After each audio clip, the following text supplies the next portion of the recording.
Bonsoir à toutes et à tous. Je suis ravie d'être avec vous ce soir. Moi, je suis Eva Macaigne, directrice des programmes multi-acteurs au MO. Et surtout, je suis hyper contente de vous voir. Là, je ne vous vois plus, mais je vous ai vu nombreux et nombreuses ce soir autour de cette question fondamentale qu'est le vivant. Et surtout, comment est-ce que collectivement, on va pouvoir réécrire ensemble un nouvel avenir, un nouvel récit d'avenir avec ce vivant. Donc peut-être pour démarrer, vous donner un petit mot sur Moho, le lieu dans lequel vous êtes.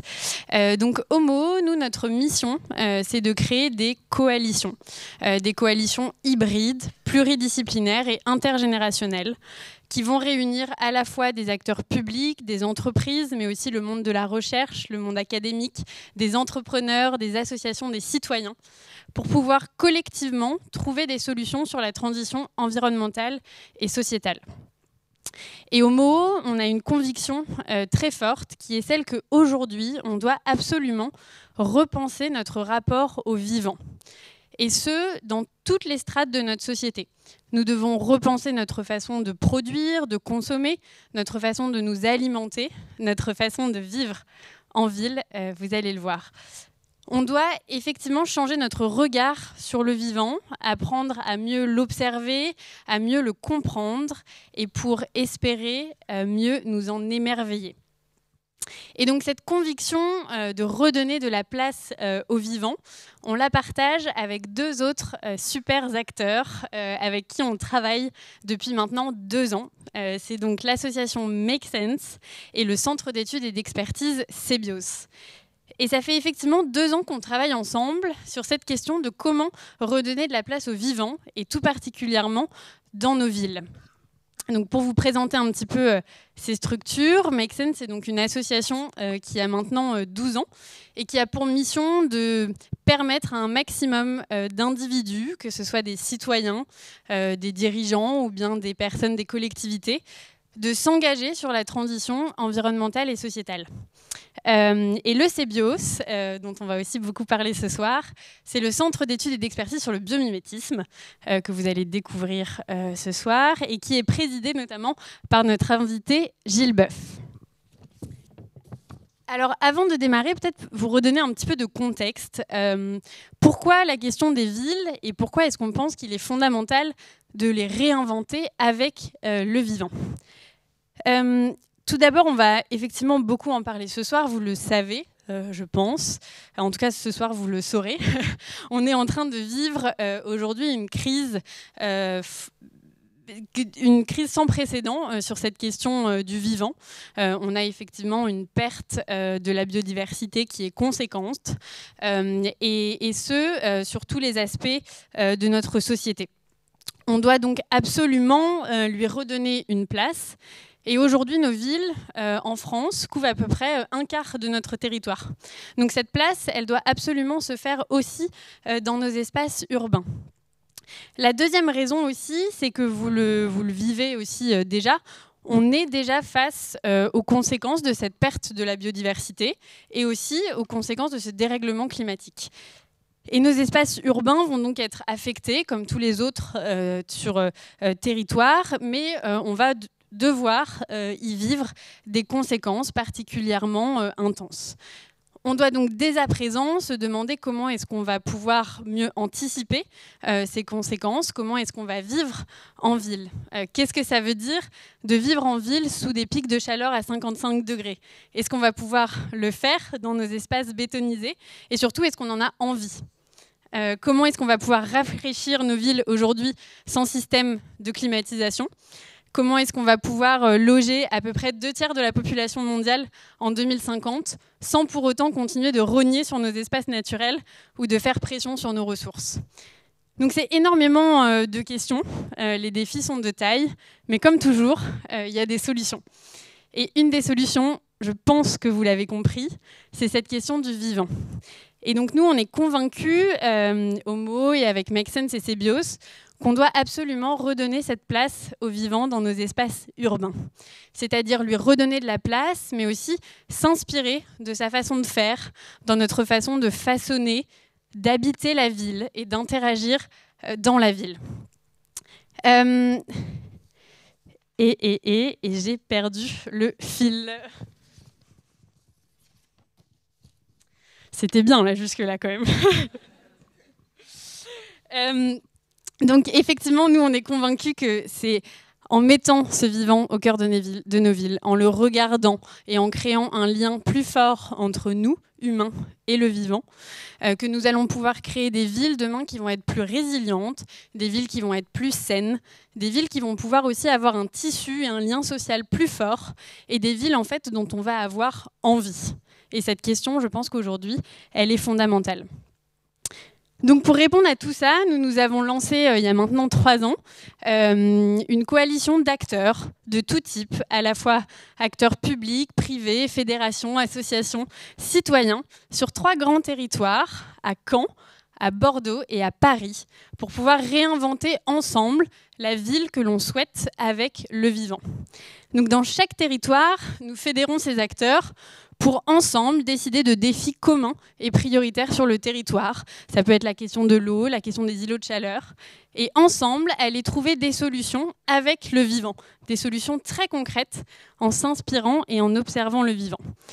On propose aussi sur chacun de ces territoires de pouvoir passer à l'action concrètement avec des actions citoyennes pour sa ville, sa collectivité, son territoire. Et puis bien sûr, parce que c'est encore essentiel, on vous propose aussi de continuer à vous former, à vous sensibiliser sur cette question dont en fait on ne connaît encore pas tout. On a donc créé une plateforme de ressources sur laquelle vous allez pouvoir trouver des podcasts, des articles, des vidéos pour pouvoir continuer à creuser ce vaste sujet du vivant. Et bien sûr, comme toujours, un cycle de conférences.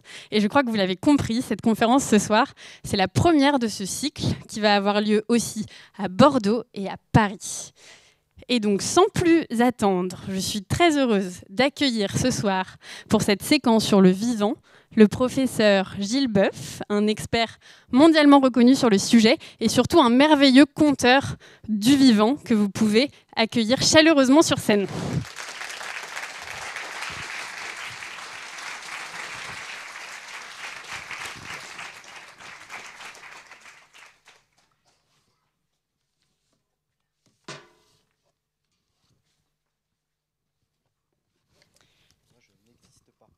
Et bien sûr, Arnaud Chéniaud, que vous pouvez accueillir chaleureusement. Je ne suis que le modérateur. Merci Eva. Vous n'avez pas de micro? Alors, marchera, il vient de s'allumer.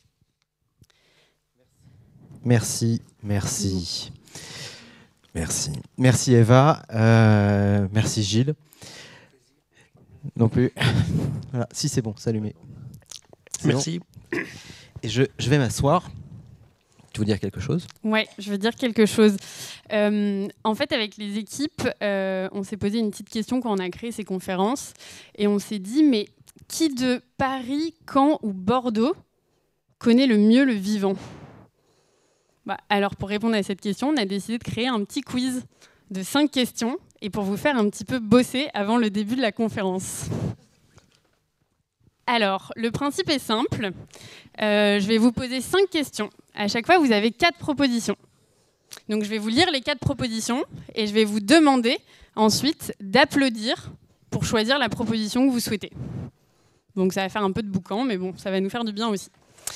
Première question, je vais vous faire écouter un son et vous allez me dire s'il s'agit du rugissement d'un lion, du brame d'un cerf, du bruit lointain d'un scooter ou bien du cri d'un morse.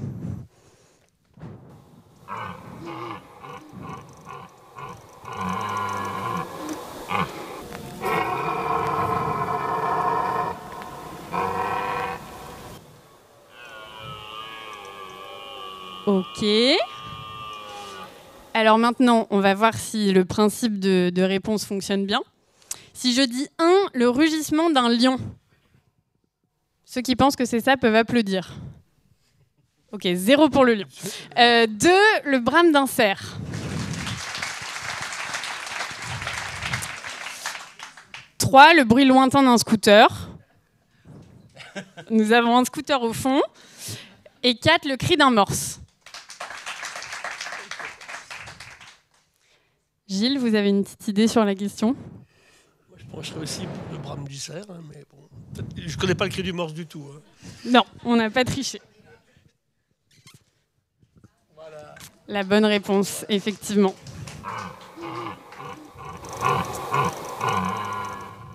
Voilà, vous avez l'image aussi. Alors, sur la deuxième question, on va vous présenter une image qui a été zoomée sur une espèce végétale ou animale. Et je vais donc vous demander s'il s'agit 1 d'une guêpe coucou, 2 d'un ampiflore, une sorte rare de Pokémon, ou 3 un ophrys, ou 4 une larve coccinelle. Donc pour la réponse 1 de la guêpe coucou. 0, je pense que les premières réponses, ça ne marche jamais.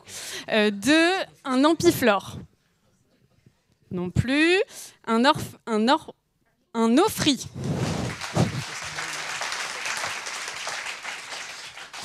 Et 4, une larve coccinelle. Ok. Pas de succès la coccinelle. Je pense que là, on peut passer à la réponse. Et c'était donc bien une race d'orchidées. Une espèce d'orchidée. Question 3. À ce jour, environ 2 millions d'espèces vivantes ont été inventoriées, mais les scientifiques estiment qu'il en existe 1, 2 fois plus, 2, 3 fois plus, 3, 5 fois plus ou 4, 10 fois plus. Alors pour la réponse 1 et 2 fois plus. Pour la réponse 2, 3 fois plus. Ok. Pour la réponse 3, 5 fois plus. Et la réponse 4, 10 fois plus. Gilles, je vous laisse... Probablement encore beaucoup plus que ça. Voilà, et effectivement, nous, les chiffres qu'on avait trouvés, c'était à peu près entre 8 et 10 millions d'espèces que nous n'aurions pas encore inventoriées. On est à 20 millions maintenant, facile. Voilà. Donc les 10 fois plus, vous aviez quand même pas tort.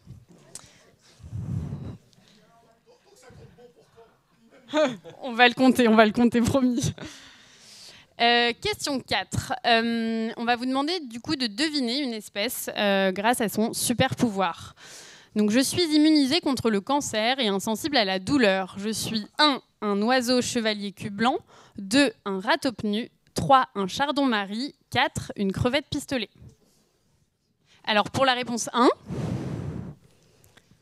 pour la réponse 2, pour la réponse 3, ok, et pour la crevette pistolet, réponse 4. La réponse était le ratopnu. Il est grand comme ça, il pèse 35 grammes, il vit 50 ans, ce qui est fabuleux pour un rongeur. Hein. Et on ne lui connaît absolument pas de cancer. Et il sait, à un certain moment de sa vie, arrêter son vieillissement. Donc il est devenu une star qui va sauver l'humanité, n'allons pas trop loin. En tout cas, il est assez génial. Il y a un élevage de ratopnus à l'INSERM, à Orléans en ce moment. Il vit en Éthiopie. Il est très laid, mais il est génial. Immortel, mais moche. Pas immortel, il dit ça. Alors pour la dernière question, donc il y a une photo de bâtiment là juste à droite. Je ne sais pas si tout le monde la voit bien. Mais la question qu'on voulait vous poser, c'est que pour inventer ce bâtiment qui fonctionne sans clim, à votre avis, l'architecte s'est inspiré de 1, le baobab, 2, la gave, 3, la termitière ou 4, la réponse 4. Alors, première question. Le baobab. Première réponse, pardon. Non. Un petit peu. La gave. La termitière. Et 4, la réponse 4. Très bien. Et ben, vous aviez raison, Caen, bravo. C'est la termitière et c'est effectivement avec un système de petits clapets qui permet une aération naturelle dans le bâtiment que cet architecte a réussi à ventiler. Donc ce bâtiment, il est au Zimbabwe et grâce à ce système, il ne fait jamais plus de 27 degrés dans le bâtiment. Jamais chauffé, jamais refroidi. Exactement. Voilà. Et bah bravo du coup Caen, vous avez mis le niveau assez haut, donc mardi on verra la suite à Paris et ensuite le 10 avril à Bordeaux, puis on vous tiendra au courant des résultats. Avec les mêmes questions ou des questions nouvelles? Avec les mêmes questions, mais on ne diffusera pas la vidéo avant Paris. L'acuité des connaissances. Ah, oui, bah, merci beaucoup, et puis je pense qu'on va pouvoir lancer le temps d'échange. Merci beaucoup Eva, et bravo à tous et à toutes. Quand Eva a introduit le cycle de cette conférence, elle a nommé une question, enfin une situation qui est celle d'une forme d'effondrement de la biodiversité, sur laquelle on reviendra. Et lorsqu'on regarde, on arrive avec Gilles de Bordeaux depuis ce matin, donc on a préparé, on a discuté de tout ce format avec vous ce soir. Et lorsqu'on regarde les conférences et qu'on regarde le ton donné, il est forcément très alarmiste. Et on s'est dit qu'on va en parler forcément, mais il y a un autre enjeu qui nous semble plus essentiel, peut-être plus important, et qui permettrait de reconnecter à cette idée de vivant, c'est celle de l'émerveillement. On a commencé là avec ce jeu, mais l'idée, c'est aussi de montrer, d'illustrer à quel point nous sommes vivants et nous fonctionnons avec le vivant, et à quel point le vivant est merveilleux. Et donc la première question que je voudrais poser à Gilles, et encore merci d'être avec nous ce soir. Avec plaisir. Elle est très large, mais finalement, qu'est-ce que le vivant ? Beaucoup se sont évertués. Alors, on a des définitions extrêmement moléculaires et cellulaires. Je ne vais pas me lancer dans des cycles de biochimie. C'est quoi le vivant aujourd'hui? C'est en fait 5 groupes essentiellement. Ce sont d'abord les bactéries. Une bactérie, c'est une enveloppe, une membrane, avec de l'eau, on va parler beaucoup d'eau, hein, avec de l'eau liquide dedans et dehors. Et ça se forme dans l'océan il y a un peu moins de 4000 millions d'années. Hein. Alors, on ne connaît pas les fossiles de l'époque. On sait simplement que le carbone qui s'y trouve dans ces roches-là, au Groenland, par exemple, à Aquilia, il est d'origine organique. Il a été fait par des êtres vivants, donc des bactéries. Donc, une enveloppe, de l'eau liquide dedans et dehors, et ça échange en permanence. Pas de noyau. Hein. Les bactéries sont partout. Vous allez rentrer tout à l'heure en vélo ou prendre votre voiture, sur le siège, il y en a sur vous en ce moment, dans vos trous de nez, dans vos oreilles, dans vos cheveux, dans l'utérus chez les dames qui sont là, dans le tube digestif chez les garçons et les filles. Il y a plus de bactéries dans et sur un corps humain que de cellules humaines. Hein. Donc ça, il faut vraiment s'en imprégner complètement, ce qu'on appelle les microbiotes. Et moi, je m'intéresse beaucoup que ça avec des amis médecins, parce qu'on sait maintenant que quand il y a un désordre de relation entre ces bactéries, dans nous et sur nous, et nos cellules humaines, ben, ça va pas. C'est l'obésité, c'est le diabète de type 2, c'est l'hypertension artérielle, c'est Alzheimer, c'est l'autisme. Alors, vous voyez que quand même, c'est autre chose que des élucubrations d'écolos farfelus. Hein. C'est question de biodiversité. Donc, les bactéries. Au-dessus, après, bon, donc, le vivant a évolué, démarre par des bactéries. Alors, ce sont elles qui vont inventer, vers 1,5 milliard d'années, la sexualité. On en parlera un petit peu tout à l'heure. Le sexe, en fait, chez les bactéries, on ne grimpe pas au rideau. Hein. Vous avez une bactérie bleue, une verte, elles font ce qu'on appelle un transfert latéral de gènes. Donc, elles échangent de l'ADN d'une cellule à l'autre. C'est ultra banal, mais c'est génial. C'était la clé que le vivant a inventée il y a assez longtemps maintenant chez ces bactéries pour faire de la diversité. Vous avez tous un papa et une maman. Vous n'êtes ni votre papa ni votre maman. Alors, comment ça se fait ?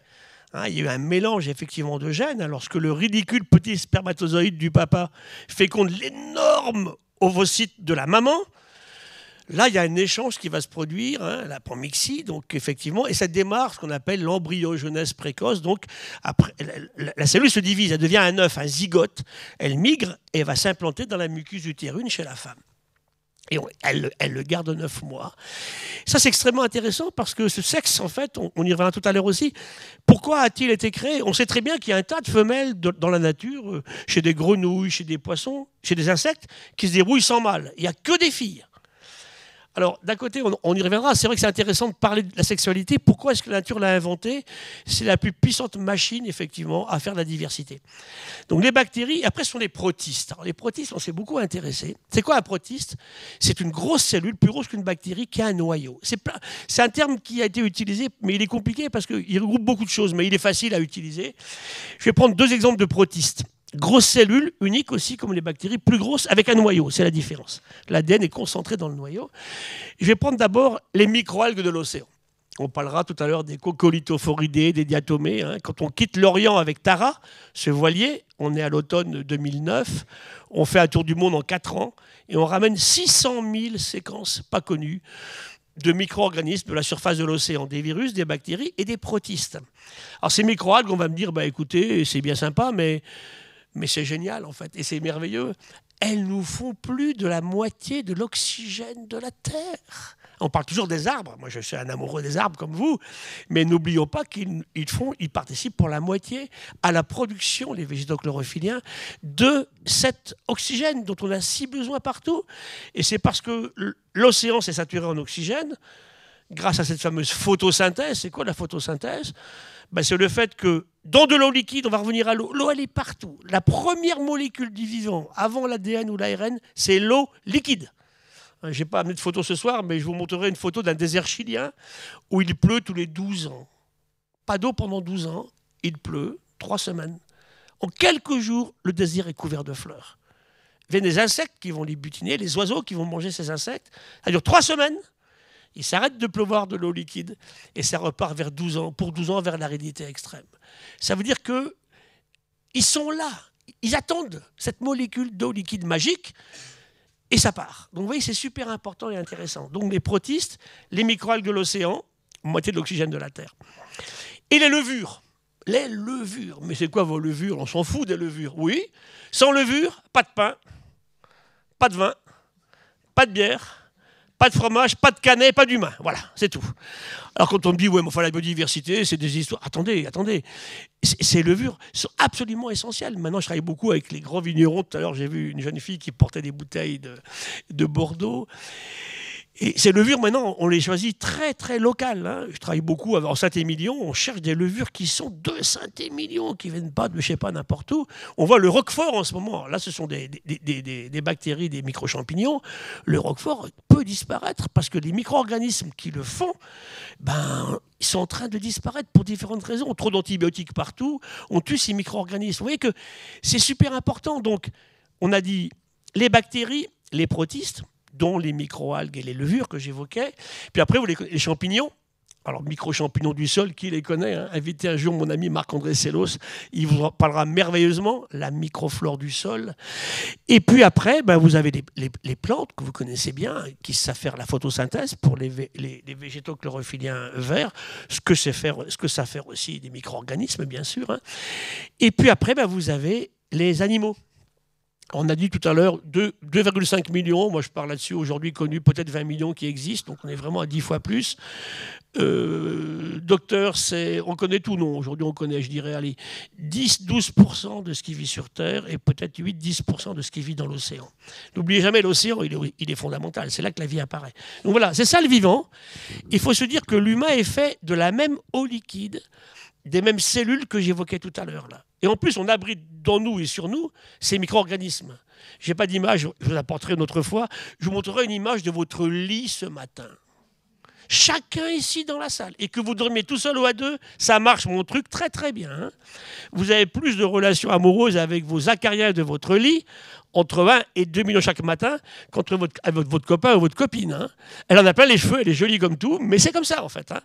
Donc revenons à ce que nous sommes, et c'est là que c'est mon combat aujourd'hui, c'est de dire, écoutez, arrêtez-vous un peu, pensez à ce que vous êtes vivant, un bébé humain, que vous vous étreignez, là, vous êtes incroyablement amoureux, il sort de la maman par les voies naturelles, on verra ce qui se passe durant les césariennes, ce bébé sort, la sage-femme le secoue, il gonfle ses petits poumons, il braille pour la première fois, il passe d'une respiration aquatique à une respiration aérienne. Tout ça, c'est vraiment le système de la vie, hein, dans cet entourage de micro-organismes qui sont partout en permanence. Eh bien, les acariens, qu'est-ce qu'ils font dans votre lit? Ils mangent vos cheveux, vos poils, les cellules de la peau qui se desquament pendant la nuit. C'est absolument essentiel. Et ben voilà, et ça veut dire que si on admet ce qu'on est, une fraction du vivant, que ce vivant, je terminerai là-dessus, on ne mange que du vivant. Vous ne mangez pas du sable des plages du débarquement, on est tout près là, hein, ou un bout de calcaire du pays de Caux. Hein. Vous ne mangez pas un cristal de quartz, ni une émeraude. Vous ne mangez que de la biodiversité et du vivant, ne l'oubliez jamais. Et enfin, je l'ai commencé à l'évoquer, c'est cette coopération avec ce vivant. Il est partout, ce vivant. Et je dirais, le cas le plus extrême que l'humain a créé, justement, dans son inconsidération de ses relations avec le vivant, ce sont les salles d'hôpital toutes propres à maladies nosocomiales, où il reste un être vivant, banal, hein, un pseudomonas, un aéromonas, il y a des médecins dans la salle, un staphylocoque.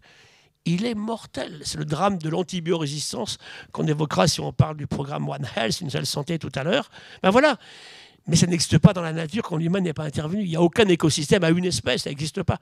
Partout sont des mélanges avec des écosystèmes, donc une construction d'êtres vivants sur un milieu minéral antérieur, hein, sur une géodiversité antérieure. On construit un écosystème. On s'associe, toujours la coopération, la collaboration, on va y revenir beaucoup ce soir là-dessus, et on fait cet écosystème.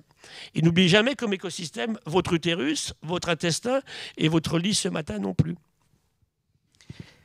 Donc déjà, vous avez teasé un certain nombre de chapitres, donc tout le monde va rester pour le chapitre sexe, je l'ai bien entendu, qui va venir, je vous le dis tout de suite, qui va venir plutôt en fin de conférence. Voilà. On est dans les chiffres. Est-ce qu'on peut revenir sur un dernier, pour donner un portrait final, sur la biomasse?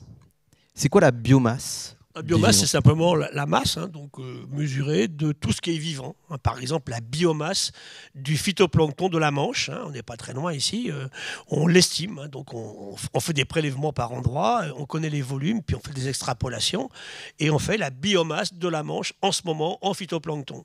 Donc ça, c'est des chiffres qui sont produits. Les biomasses les plus grandes ne sont pas les arbres, ne sont pas les forêts tropicales, hein, c'est bien encore l'océan. Hein. Vous avez des micro-organismes de l'océan qui font les plus grandes biomasses connues. Sur l'océan, une goutte d'eau de mer de la Manche, là, 98% du vivant là-dedans, c'est des micro-organismes, des virus, des bactéries, des protistes que j'évoquais tout à l'heure. Hein. Les baleines, les poissons, c'est que 2%, donc on ne le voit pas. Et pendant très longtemps, dans l'histoire de la connaissance de la biologie, on ne les connaissait pas.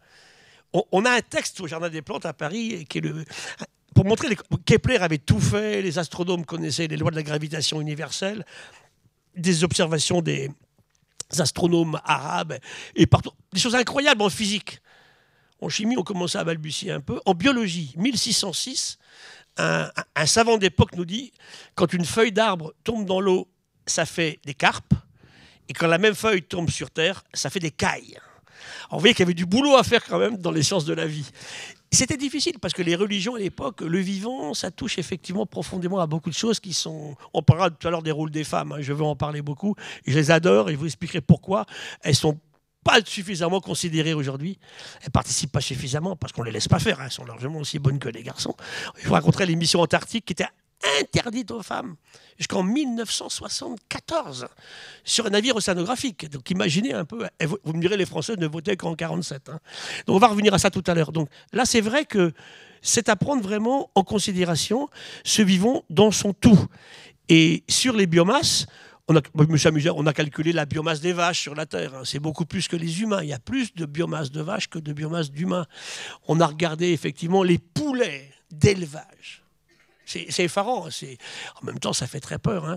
30 milliards de poulets, vous calculez la masse d'un poulet, eh bien, il pèse plus lourd que tous les individus des 10 000 espèces d'oiseaux sauvages de la Terre. Et c'est là qu'on touche à des choses. Notre ennemi, ça va ni être le poulet, ni l'avion, ni la voiture. C'est la démesure, en fait. Hein. Et ça me touche beaucoup en biologiste, parce qu'on parlera un petit peu, si vous voulez, tout à l'heure au niveau énergétique, du transport aérien. C'est en plein dans le collimateur aujourd'hui. Alors, on fait des choses de plus en plus vertueuses, comme la consommation de carburant des voitures, hein, mais qu'on a tellement multiplié les voitures, bah, finalement, avec le temps qui passe, ça devient beaucoup plus inquiétant que ce qui se passait il y a 10, 20 ou 30 ans. Donc tu vois, la biomasse, c'est la masse du vivant. Tout ce qui est vivant dans un sol, des vers de terre, on a plusieurs tonnes à l'hectare de vers de terre, par exemple.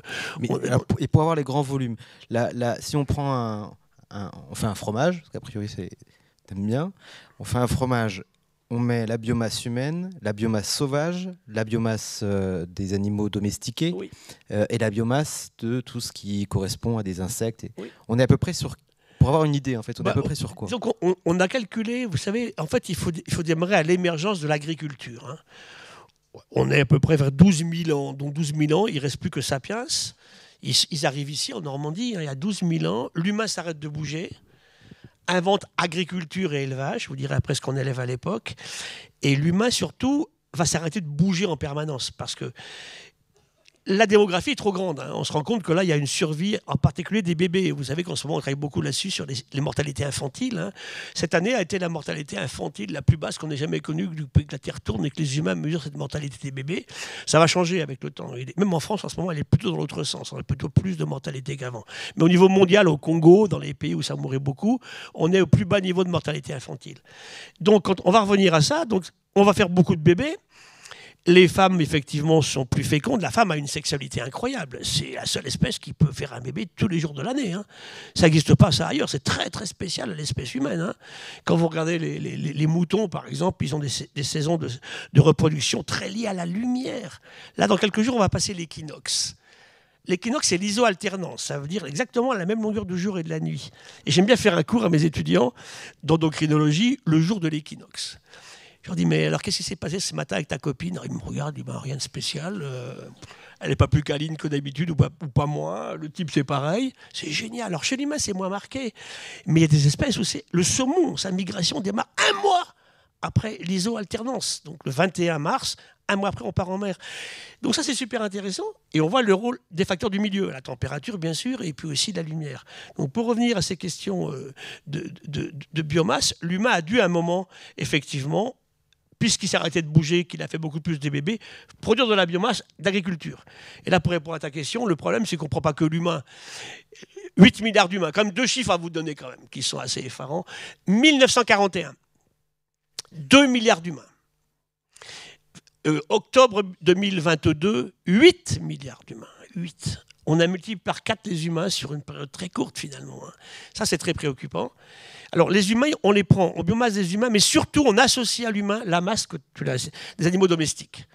1,3 milliard de vaches, 30 milliards de poulets, 400 millions de cochons. Tout ça mis bout à bout fait qu'on est largement au-dessus de la biomasse du sauvage d'aujourd'hui. On pense qu'il y a 12 000 ans, quand l'humain s'arrête de bouger et invente l'élevage, on est à peu près, je dirais, à quelques pourcents. L'humain et les animaux domestiques de l'époque. Qu'est-ce qu'on avait à l'époque? Le chien. 35 000 ans, les premiers chiens sont domestiqués. Ils sont des loups, hein, domestiqués pour l'instant, ça a démarré en Chine et puis dans une région d'Europe de l'Est. Le chat, et plus tard. Hein. Et puis après, il y a eu les bovins qui viennent du croissant fertile. Il y a eu bien sûr les ovins, à l'époque aussi, les moutons, les caprins. Et puis les chevals, un peu plus tard. On est vers 7-8 000. Le dernier domestiqué, c'est le lapin. Le lapin est domestiqué il y a 2500 ans. Et le lapin ne vivait à l'époque que dans le sud de la France et en péninsule ibérique.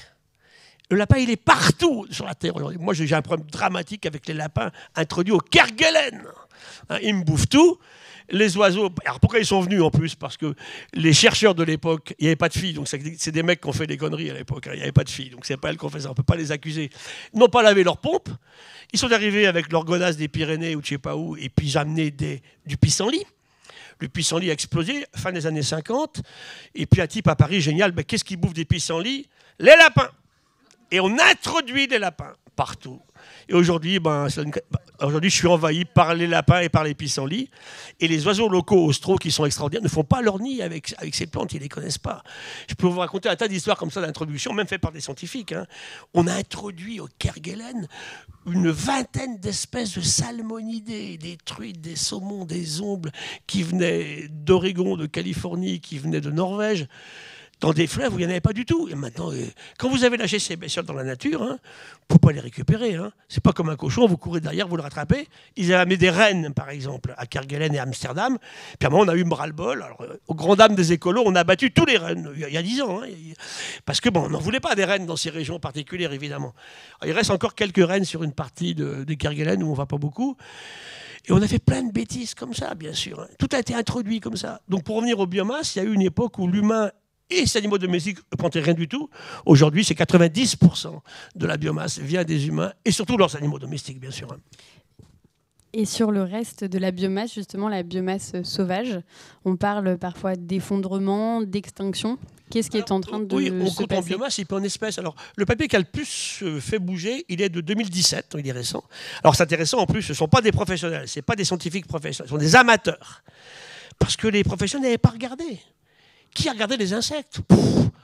On les aime pas, c'est la guêpe qui nous pique, c'est la fourmi qui vient faire son truc dans la salle à manger, c'est le machin qui nous bourdonne à l'oreille, c'est les moustiques qui nous pompent du sang. aucun scientifique s'était mis à travailler là-dessus. Donc on a très peu de données sur le passé, très très peu. Et puis les amateurs font des manips toutes simples. Ils étaient en Allemagne, dans une réserve naturelle, donc une zone plutôt protégée, on n'est pas encore en ville, on parle de la ville tout à l'heure. Et ils font une biomasse toute simple, avec un piège malaise. C'est un drap blanc qui est tendu, avec une petite goulotte en bas dans lequel on met un produit qui va les tuer, l'alcool par exemple. Alors l'animal, on fait ça dans une clairière de forêt, il vole, c'est que le volant. Il touche le drap, il tombe dans la goulotte, et après on ne va même pas regarder ce que c'est. On va les peser tous les jours. On fait de la biomasse, et bien on se rend compte là, et ces gens-là l'avaient fait depuis 75 ans. C'est la première donnée qu'on a aussi ancienne sur les insectes. Eh bien, on a perdu effectivement les 3/4 de tout ce qui volait sur 27 ans. Sur 27 ans, oui. 75% sur 27 ans. Les oiseaux, on a fait beaucoup de travaux, on parlera des sciences participatives, et c'est là que les scientifiques ont besoin de participatifs. Ça peut être n'importe qui dans la salle ici, Vous pouvez être les deux d'ailleurs si vous voulez. Moi je suis participatif quand je m'occupe de ma forêt dans mes Pyrénées, dans laquelle je m'occupe. C'est le fait que sur un protocole scientifique, science, on se met d'accord avec des amateurs très éclairés et on fait des comptages et on fait des biomasses. Ça peut être les oiseaux, ça marche bien les oiseaux. Les papillons, ça marche super bien. Bon, sur les puces, c'est plus compliqué. J'ai du mal à trouver un amateur intéressé par les psoques, les puces, les poux, les perce-oreilles. Bof, là, écoutez, professeur. Donc c'est les pros qui s'y collent, évidemment. Mais sur des groupes, on a après des poissons, des oiseaux, des papillons, ça marche très bien. Et là, on voit effectivement ces questions de biomasse et de migration. Donc on a perdu 30%. 30% des oiseaux sauvages, banal, dans les terres agricoles. C'est très net dans les terres. Et c'est au niveau mondial. Ça a été fait en Australie, en Amérique du Nord, en Amérique du Sud, chez nous ici, partout. Et là, c'est clair, le fautif qui est le plus, bien sûr, évoqué, en dehors de la destruction des sites, c'est l'usage massif de ces pesticides, herbicides, fongicides, tout ce que vous voulez, qu'on met partout sur les champs.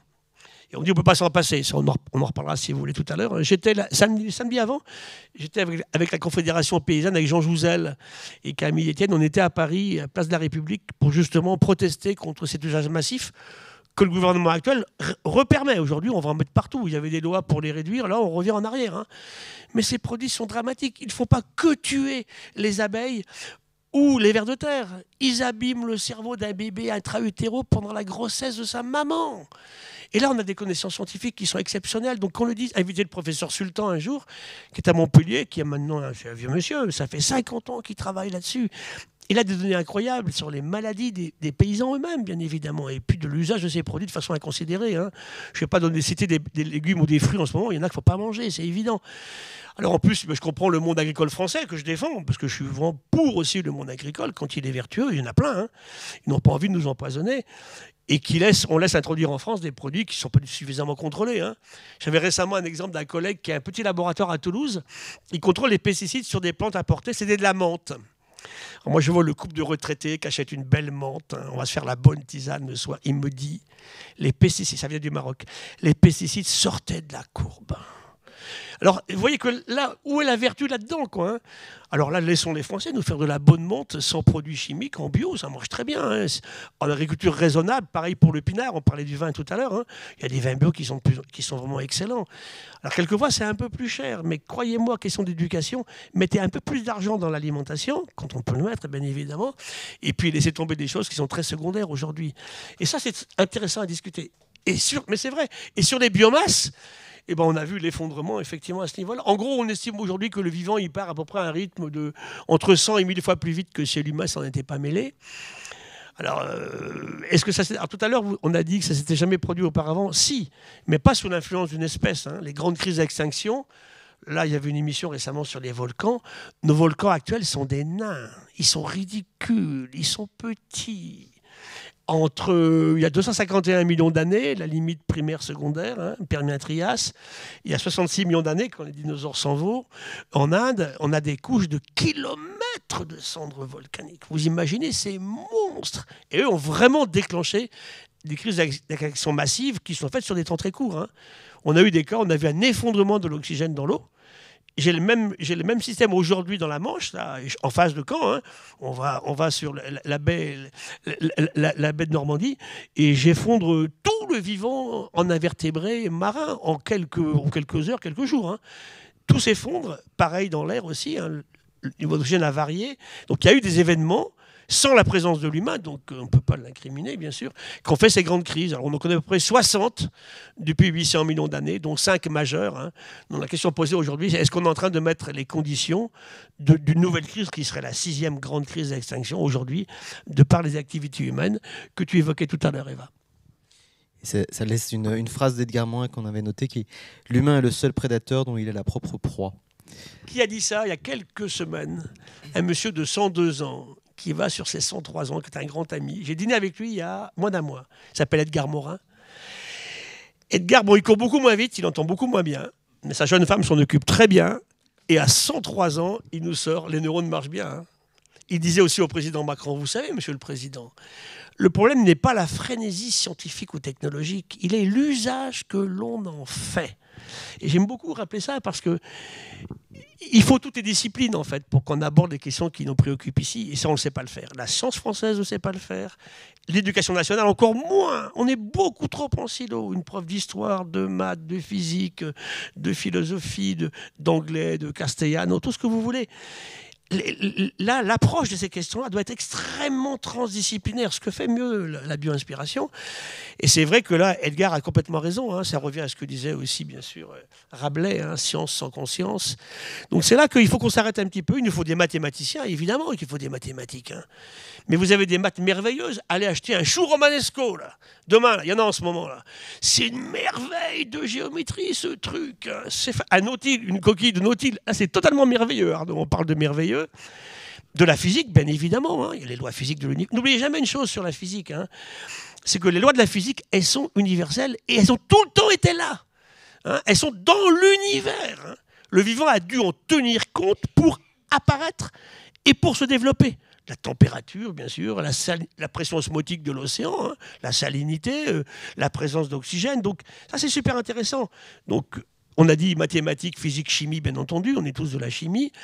Ensuite, bien sûr, les sciences biologiques, physiologie, éthologie, le comportement, écologie, bien évidemment. Et puis après, tout de suite, en même temps, hein, les sciences humaines et sociales. L'économie, évidemment, aujourd'hui, et puis bien sûr la sociologie, l'anthropologie, la géographie, qu'on a oublié complètement. Et on a vu qu'un poil de philosophie, c'est pas mal aussi. Qui sait faire ça? Et c'est là justement que nos enfants sont un peu paumés aujourd'hui, et les grands aussi, hein, parce qu'il faut la capacité d'esprit à se formuler tout ça, et pour ça, il faut beaucoup, beaucoup de tolérance, que tu aimes bien, je sais, Arnaud, et il faut un langage commun. Hein, moi, je me suis beaucoup intéressé en sémantique au mot adaptation. Je suis endocrinologue, physiologiste, donc adaptation. Comment on s'adapte? Tous les jours, on vous dit « adaptez-vous ». Je me rappelle des visites aux chefs d'État africains durant la COP21. On allait chercher en Afrique, au Zimbabwe, moins au Zimbabwe parce qu'ils étaient quand même un peu trop corrompus. Mais on allait au Botswana, on allait en Côte d'Ivoire, on allait au Ghana, on allait au Botswana, en Namibie, on allait au Kenya, au Mozambique. Et avec les chefs d'État, ils me disaient « mais vous nous dites là, professeur, il faut qu'on s'adapte au changement climatique ». Mais on n'en est pas responsable, évidemment. Aujourd'hui, l'endroit où l'océan est le plus acide, c'est l'archipel du Vanuatu. On est en plein centre de l'océan Pacifique. Ils sont quelques poignées sur ces îles, ne sont pas responsables de l'effondrement du pH, donc de l'acidité qui augmente dans l'océan, qui est liée au fait de la réaction entre le CO2 qui se dissout dans l'eau de mer, hein, avec bien sûr l'eau. Et c'est partout comme ça. Les fameux continents de plastique qui sont dans des zones, ils ne viennent pas de là, ils viennent de l'ensemble du système. Hein. Ce qu'on émet, nous, aujourd'hui, en Allemagne, en France, en Belgique, en Grande-Bretagne, et qui, avec la force de Coriolis, retombe en Arctique, hein, les plus acides, ou en Antarctique pour les pays du Sud, c'est pas eux qui sont... Donc il y a une énorme injustice aujourd'hui dans ce qui se passe, hein, le résultat de ces changements vis-à-vis de gens qui sont pour rien. Donc c'est compliqué de parler, l'humain fait ça, fait ci. Il y a des grosses différences entre un Américain, un Français, un Chinois, un Indien et un type de Zimbabwe, pour revenir à ton bâtiment de Harare tout à l'heure. Donc, il faut manipuler tout ça avec précaution. Mais ce qui est clair, c'est qu'il faut en fait tuer 3 gros défauts de l'humanité. L'imprévoyance, on va y revenir. Hein. Si on était beaucoup plus prévoyant, on n'aurait pas fait ces bêtises-là. Deuxièmement, l'arrogance, plutôt masculine. Hein. Vous en savez quelque chose, les femmes. Mon problème, c'est que les femmes, elles sont amoureuses de mecs arrogants. Donc ça m'embête, ça, effectivement aussi. Hein. Et le troisième défaut, c'est la cupidité. Là, malheureusement, des deux côtés XX ou XY, on est aussi cupide. Donc, comment est-ce qu'on fait? Et ça demande effectivement une réflexion globale avec toutes ces disciplines que j'évoquais tout à l'heure. Et comment est-ce qu'on est capable de mettre ça en place au niveau de l'éducation? On va y revenir, bien sûr, on en parlait tout à l'heure avec Eva. Et puis, est-ce qu'on est capable de rassurer nos enfants, d'arrêter de les désespérer, hein? Et là, je m'attaque à des collègues écologistes. La collapsologie, je suis désolé, vous stressez, vous détruisez nos jeunes avec des trucs comme ça. Le catastrophisme, hein, Nicolas Hulot, quand vous voyez son film qu'il avait fait à l'époque, le syndrome Titanic, c'est tellement noir qu'on part en courant, on pleure, quoi. Alors, je ne dis pas qu'il n'y a pas de préoccupation à avoir, hein. Mais en tout cas, ce qui est très clair en tout ça, comment on l'explique? Et il m'est arrivé d'ailleurs, c'était en Normandie, une conférence, j'arrête là-dessus, d'une jeune. Oui, c'était à Cherbourg. Et elle me disait, écoutez professeur, ce que vous dites c'est vraiment dur. On était venu signer l'accord pour l'océan avec la ministre. Mais je pars avec le sourire. Voilà. Quand j'arrive à faire ça, j'ai gagné. On va essayer. Et on va reparler dans ce chapitre sur le sexe, où on va aborder un autre sujet qui est est-ce que le mâle est absolument nécessaire? Teasing. Ce qu'on entend de cette première partie d'échange, c'est que l'humain est complètement intégré au vivant, peut-être qu'il l'a oublié d'ailleurs. Malheureusement, ceux qui s'en souviennent le plus, ils sortent d'un cancer, hein, où ils ont eu un grave accident de la route, ils s'en sont sortis. Ceux-là apprécient le fait qu'ils soient vivants. Nous, on ne s'en rend pas compte tous les jours. On voit beaucoup arriver la biotechnologie. On a l'impression que l'humain est une espèce de surhomme plastifié. C'était les cyborgs, hein, de l'époque. Hein. Voilà. On va y revenir. Le transhumanisme, c'est ça. Hein. Et donc cette déconnexion au vivant, une de ce qu'on entend, en fait, il est absolument essentiel de se raccorder à ça. Alors certains milliardaires le font quand on montre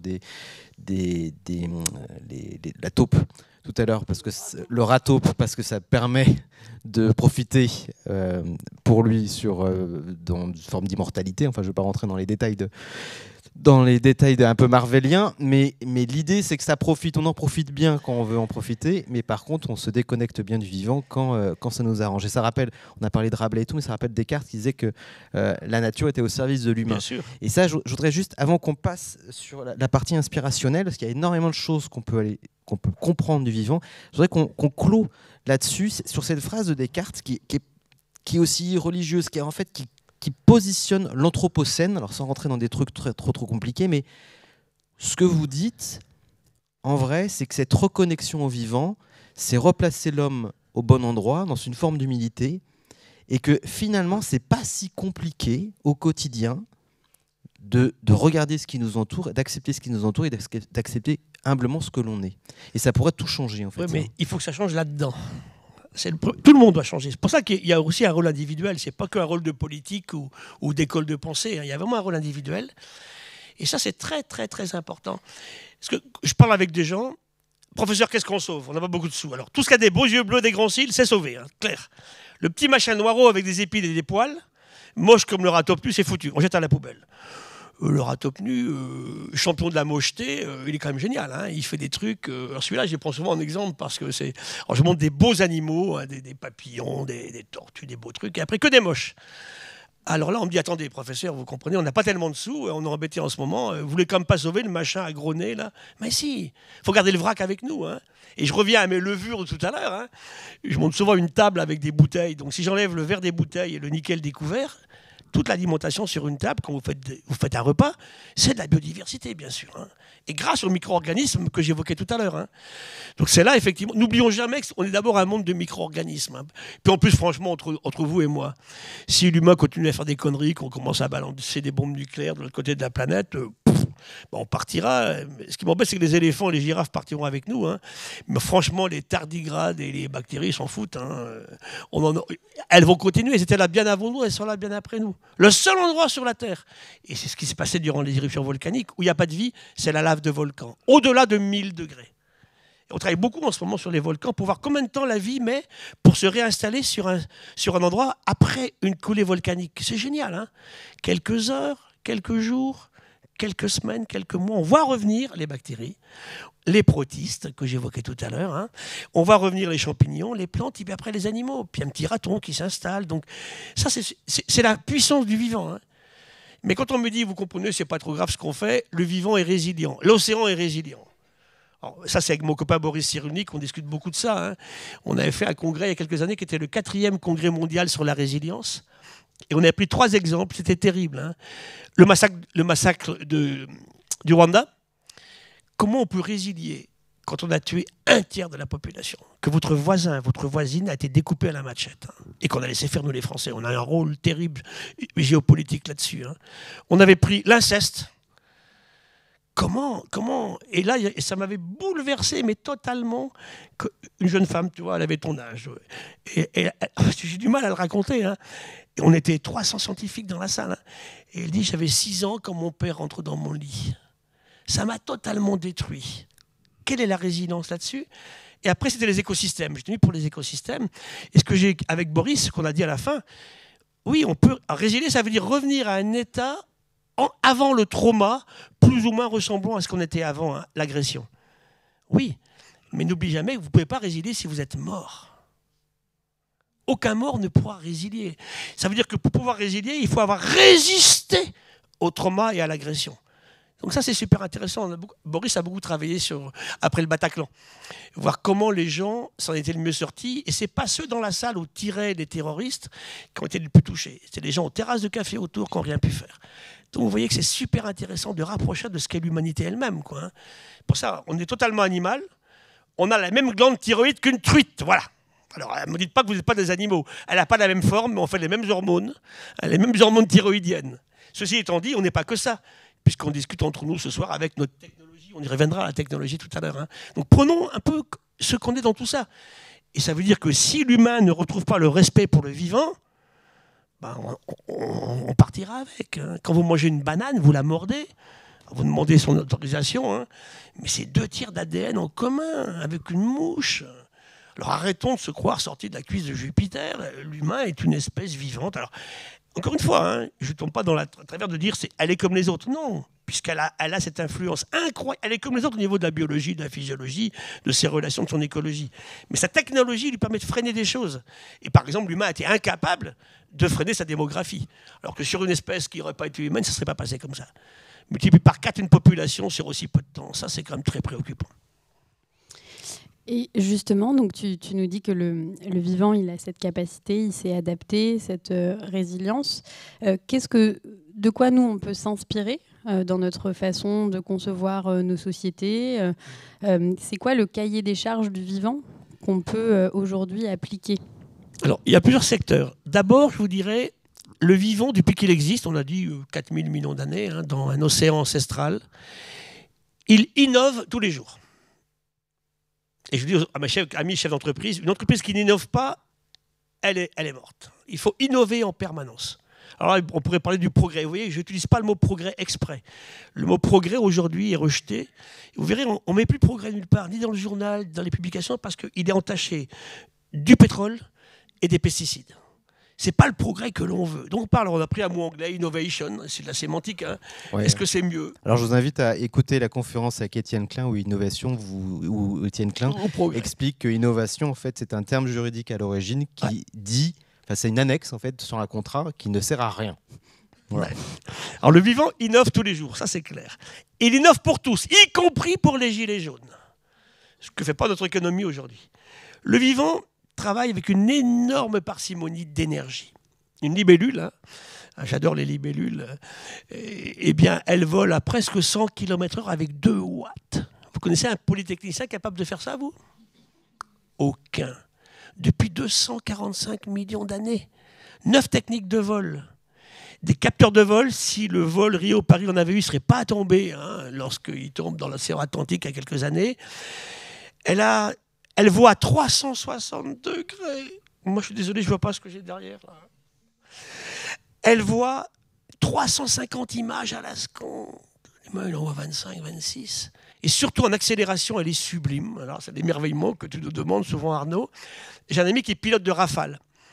Le Rafale, c'est un avion incroyable inventé par les Français, c'est chez Dassault. Hein. Et mes amis pilotes me disent, quand le Rafale vire sur l'aile, il faut des abdos d'enfer. Ils sont super entraînés. Ils vont souffrir horriblement. Ils vont encaisser 7, 8, 9 G. 1 G, c'est l'accélération de la Terre. Hein. La douleur est terrible. À 10 G, il ne faut pas aller jusque-là parce que c'est la syncope chez l'humain. Et un mec en syncope, bah, le Rafale, il se crache et ça coûte cher quand même à la communauté, quand même, que c'est pas donné, quoi. Donc, ils ne vont pas jusque-là. Ma libellule, elle en prend 30 G tous les jours. Alors, au lieu de mettre du glyphosate dans les mares ou faire des parkings par-dessus, allons voir comment elle fait. C'est ça, l'idée de départ. En plus, le vivant, il travaille avec, aujourd'hui... alors, l'autre question typique, importante pour nous, c'est que le vivant ne s'auto-empoisonne jamais. Il fait des poisons terribles. On me dit, non, la nature n'est pas dangereuse, vous rigolez. Un venin de cône, une morsure de crotale, manger de l'aconite ou une amanite phalloïde, mais vous êtes foudroyés. Mais ces poisons, le vivant, c'est tout le temps les dégrader. Nous, on a mis sur le marché 1000 molécules depuis 1952 de pesticides, d'insecticides, de fongicides, d'herbicides. Puis maintenant, ce qui est à la mode, c'est des féminicides, tu vois. Donc, ça continue dans le même système. Eh bien, aux auto-empoisonnant en permanence, en fait. Donc, ça veut dire que... Parce qu'on ne sait pas les dégrader, et le vivant non plus. On a un exemple merveilleusement terrible en Martinique, sur le chlordécone en Martinique, exactement. C'est un cycle de carbone avec 6 atomes de chlore. Jamais le vivant saura dégrader ça. Le chimiste qui a mis ça au point, il le savait. C'est vieux, c'est fin des années 50. On l'a vite interdit, on a vu les drames sur les populations. Et puis, en 1992, en France, mais pas à Ouessant, ni à l'île de Ré, on le repermet sur dérogation préfectorale en Martinique, en Guadeloupe. Et on leur empoisonne leur sol pour 2 siècles. Voilà. Ça, ce que je raconte, c'est ni de droite ni de gauche. Hein. Ça s'appelle du bon sens. La science savait que c'était très dangereux. Vous avez vu que l'État français a été condamné cette semaine, responsable de l'usage du chlordécone. Et là, on voit, ces gens-là n'ont pas voulu se faire vacciner au moment du Covid, plus qu'ailleurs. Il y a vraiment beaucoup plus d'antivax. C'est parce qu'il n'y avait plus aucune confiance dans l'État. Donc, comment est-ce qu'on fait? Donc, le vivant produit des poisons violents, mais il sait les dégrader. Et surtout, le vivant ne met jamais rien à la décharge. Voilà comment il faut qu'on s'inspire. Nous, on met tout à la décharge. Donc, et le vivant travaille en conditions simples, 10 degrés de température, pas de pression élevée. Et ben voilà. Donc ça veut dire qu'aujourd'hui, tout ça, c'est ce qu'il faut qu'on regarde. C'est ça la base de la bio-inspiration, c'est faire mieux qu'avant, beaucoup plus efficace, beaucoup plus léger, un verre par exemple, beaucoup plus vertueux sans empoisonner les systèmes, ni les écosystèmes, ni les gens, biodégradable, on va le dire, et puis enfin qui coûte moins cher et qui marche mieux. Alors on y va, quoi. C'est ça l'intérêt du biomimétisme, en fait. Et moi, il y a quelque chose qui me fascine aussi. C'est vrai qu'on nous a toujours dit que dans la nature, c'est la loi du plus fort. J'ai l'impression qu'on a toujours appris ça à l'école. Des histoires. Et ben voilà, justement, j'aimerais bien que ce soir, vous nous racontiez justement cette deuxième version de l'histoire dans le vivant. Ça, c'est ce qu'on a fait dire à Darwin, mais c'est archi faux. Ce que le monde entreprise capitaliste dit, la loi du plus fort, c'est archi faux. Je prends un exemple, ici à Caen. 2 grands mâles de sèche qui se battent. Vous savez que ces animaux sont capables de changer de couleur immédiatement. Donc il y avait 2 grands mâles, puis une dizaine de filles qui attendaient le bon vouloir pour récupérer le sperme du plus costaud. C'est pas passé comme ça du tout. Arrive un 3e petit. Il est tout petit, le mâle qui arrive. En 1 seconde, il a pigé le truc. Il change de couleur. Instantanément. Il devient une fille. Alors les 2 gros qui se battent, voilà, ça fait une fille de plus pour nous tout à l'heure. Les 2 filles, elles savaient que c'est pas une fille. Il n'a pas la même odeur du tout. Il les féconde toutes. Et quand les 2 couillons ont fini de se battre, alors, c'est bien parce que les femelles font quelques câlins avec, mais ça ne sert à rien. Elles ont déjà été fécondées. Donc tu vois que ce n'est pas uniquement toujours la loi du plus fort. Et dans le passé, quand les mâles humains n'avaient pas toujours accès aux femmes, parce que c'était quand même très hiérarchisé, comme chez les chimpanzés, le jeune mâle qui veut une fille, il se prend une grosse baigne, il n'insiste pas. Il faut attendre que les mâles les plus anciens le laissent avoir accès aux filles. C'était pareil, mais ce n'était pas le plus fort de la tribu. C'était le type le plus apte intelligemment à sortir la tribu de très mauvais pas. Et c'est souvent une définition de l'intelligence pour moi, c'est dans une situation de stress, je dirais d'agression, de trauma, trouver l'être vivant, le mâle en l'occurrence ici, parce que bon, les mâles, il faut bien le reconnaître, ils courent plus vite que les filles, ça c'est clair. Ils sautent plus haut, ils lancent plus loin. Ça s'arrête à peu près là. Le reste, ils portent plus de paquets. Donc profitez-en les filles, vous leur collez les paquets quand vous faites vos courses. Eh bien, effectivement, il y avait une transmission dans ces populations-là, mais ce n'était pas le plus fort. Donc la loi du plus fort, en cas de guerre, elle existe. Par exemple, récemment j'étais au Congo, les viols collectifs en ce moment, c'est monstrueux, organisé. Il y a des livres mais à vous faire pleurer en permanence. Ces femmes qu'elles appellent les survivantes de ces viols collectifs au Congo, on a parlé du Rwanda tout à l'heure, c'est la loi du plus fort. Et c'est là, effectivement, parce que là, justement, il n'y a plus aucun système social d'organiser. En plus, ils ont des armes. Les gamins ont des kalachnikovs à 14 ans. Donc là, on revient à un monde Absolument. Alors justement, c'est ce que disent les survivalistes. Je vais m'acheter mon flingue. Je fais mes rutabagas dans le jardin, mais je vais m'acheter un flingue parce que les Parisiens qui auront faim ils vont piquer mes rutabagas. On s'en sort plus. Donc c'est vrai que, à part ces cas particuliers, très particuliers, hein, c'est pas comme ça que s'est faite l'évolution humaine. Donc c'est pas du tout la loi du plus fort. La compétition existe aussi, dans le plancton aussi, mais elle est, je dirais, 10 fois moins forte que la coopération, la collaboration. Alors, il y a quelques animaux, quelques êtres vivants antisociaux. Hein. Les diatomées, quand on les emmerde, elles font un produit qui flingue tout sauf les diatomées. Elles sont un peu antisociales, celles-là. Hein. Mais c'est un cas particulier. Tout existe, en fait, dans le vivant. Hein. Donc c'est pour vous dire que là, du plus fort, rejeté au niveau économique. Et pour moi, ce qui est très clair aujourd'hui, je suis rarement péremptoire 2 ou 3 fois, la clé pour l'humain, sa survie actuelle et de son adaptation à ce qui se passe, c'est la coopération. Surtout pas la compétition. Et donc, ça veut dire que tout ce qu'on entend sur une nature... Allez-y, allez-y, je vous en prie.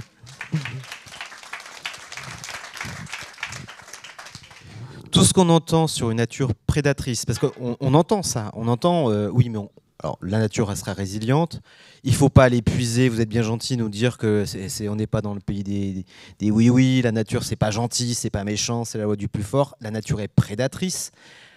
Alors, derrière, est-ce que cette logique, est-ce qu'il y a une logique prédatrice du vivant ? Absolument pas. Ça existe, hein. Moi, j'ai vu de la prédation incroyablement violente dans du plancton. Hein, on a une microméduse qui fait quelques millimètres. Hein. Elle va attaquer les micro-organismes à une vitesse. Tout à l'heure, il y avait la crevette pistolet. Hein. La crevette pistolet attaque à la vitesse d'une balle de fusil qui quitte un canon de fusil. C'est absolument incroyable. Hein. Donc il y a une violence absolument incroyable sur nos critères à nous. Mais bon, ça marche. Il y aura toujours beaucoup plus, effectivement, d'éléments du plancton autour hein, que de microméduses. Ça existe, bien sûr. Un lion qui tue un impala, ce qu'on regarde est violent. Mais il y aura toujours beaucoup plus d'impalas que de lions. Donc c'est comme ça que ça fonctionne. Hein. L'agression, elle peut exister, bien évidemment. Mais pas du tout organisée comme on l'imagine, avec toujours la loi du plus fort. Quoi, hein. Finalement, chez les grands prédateurs, on se rend compte que ça va très loin. Par exemple, chez le lion... Lorsqu'une lionne a été fécondée par un autre lion, il tue des bébés, par exemple. Alors pour nous, c'est horrible, hein, un mâle qui tue des bébés, parce que ce n'est pas sa descendance à lui. Alors je termine mon histoire avec ma sèche tout à l'heure, que je vous ai raconté. Donc le plus malin transmet effectivement ses gènes. Ça, c'est super intéressant. Et on a eu des cas sur les céphalopodes. Pour moi, j'en mange plus depuis 20 ans. Hein. Je ne mangerai plus. Ça fait 20 ans que je ne mange plus ni pieuvre, ni sèche, ni calmar. C'est bien plus intelligent qu'un chien. Hein. Il ne bouffe pas de chien, donc je ne bouffe pas de céphalopodes. Hein. Donc ça, c'est super intéressant parce qu'on avait à Monaco, dans l'aquarium, un poulpe qui était tout au bout du couloir. Il y avait une dizaine de bassins. Et il y avait des coquilles Saint-Jacques, de chez vous, là, de Courseulles ou je ne sais pas où. Et puis un matin, on arrive au labo, il reste les coquilles, mais il n'y a plus de chair dedans. Alors, je ne comprends absolument pas. Donc je change mes coquilles. Lendemain, même système. Il y a un salopard de bipède qui me bouffe mes coquilles pendant la nuit. On va planquer ce soir. Là, vous allez voir, c'est ahurissant de beauté et d'émerveillement, et comme on disait tout à l'heure. Hein. On éteint la lumière. Une demi-heure après, le poulpe du bout sort de son bassin. Il pousse son couvercle. Il a 8 bras. Hein. Quand on parle, tu vois, de sexe et de câlins, moi j'imagine des câlins chez les poulpes. On va y venir. On y vient. C'est la question d'après. 2 fois 8 entre la femelle et le mâle, ils doivent se faire des gratouilles absolument incroyables. Hein. Donc être poulpe. En plus, ils sont absolument géniaux. Donc il sort de son bassin. Il rentre dans le bassin des coquilles. Alors là, vous imaginez la puissance de ces bestioles. Clac, il arrache tous les muscles des coquilles. Il les mange toutes. Mais alors après, c'est encore plus fantastique. Il sort du bassin, et c'est les coquilles. Il redescend au sol, il fait 15 mètres au sol. Il rentre dans son bassin, et là, ce qui m'a le plus tiré des larmes, il retire le couvercle sur sa tête. J'en bouffe plus. Donc ça, c'est tellement émerveillant. Il y a un documentaire dont je ne me souviens plus du nom, mais il y a un documentaire qui passe sur Netflix. En Afrique du Sud. Sur les poulpes. Voilà, il faut vraiment le regarder, c'est très étonnant et on comprend comment effectivement il y a une forme d'émerveillement sur ce vivant. Avant de passer au chapitre que vous attendez tous, je pense que là en fait il y a des clés qui arrivent, qui reviennent sur ce que tu présentais, Eva, en introduction, sur cette idée de coalition. Alors je veux juste y revenir 30 secondes parce que comme l'a dit Eva, nous, notre conviction la plus forte, c'est que dans les grands enjeux, qui peuvent être les enjeux du vivant, mais il y a plein d'autres enjeux derrière, des enjeux démocratiques, si on reste réservé sur nos positions, si on ne s'écoute pas, si on n'a pas une forme de respect envers l'autre, qui nous oblige véritablement à sortir de nos zones de confort et même au-delà de ce qu'on pourrait supposer. Si on ne fait pas ça, et si on n'a pas une autre manière de travailler ensemble, on ne va pas y arriver. Et tous les signaux montrent, pour l'instant, qu'on ne va pas y arriver. Donc ce switch-là, il est essentiel. L'idée de tout ce programme qu'on est en train de faire, c'est de se dire, en fait, il y a des choses qui existent ailleurs, dans l'histoire, dans l'art, et qui montrent que ces coalitions fonctionnent.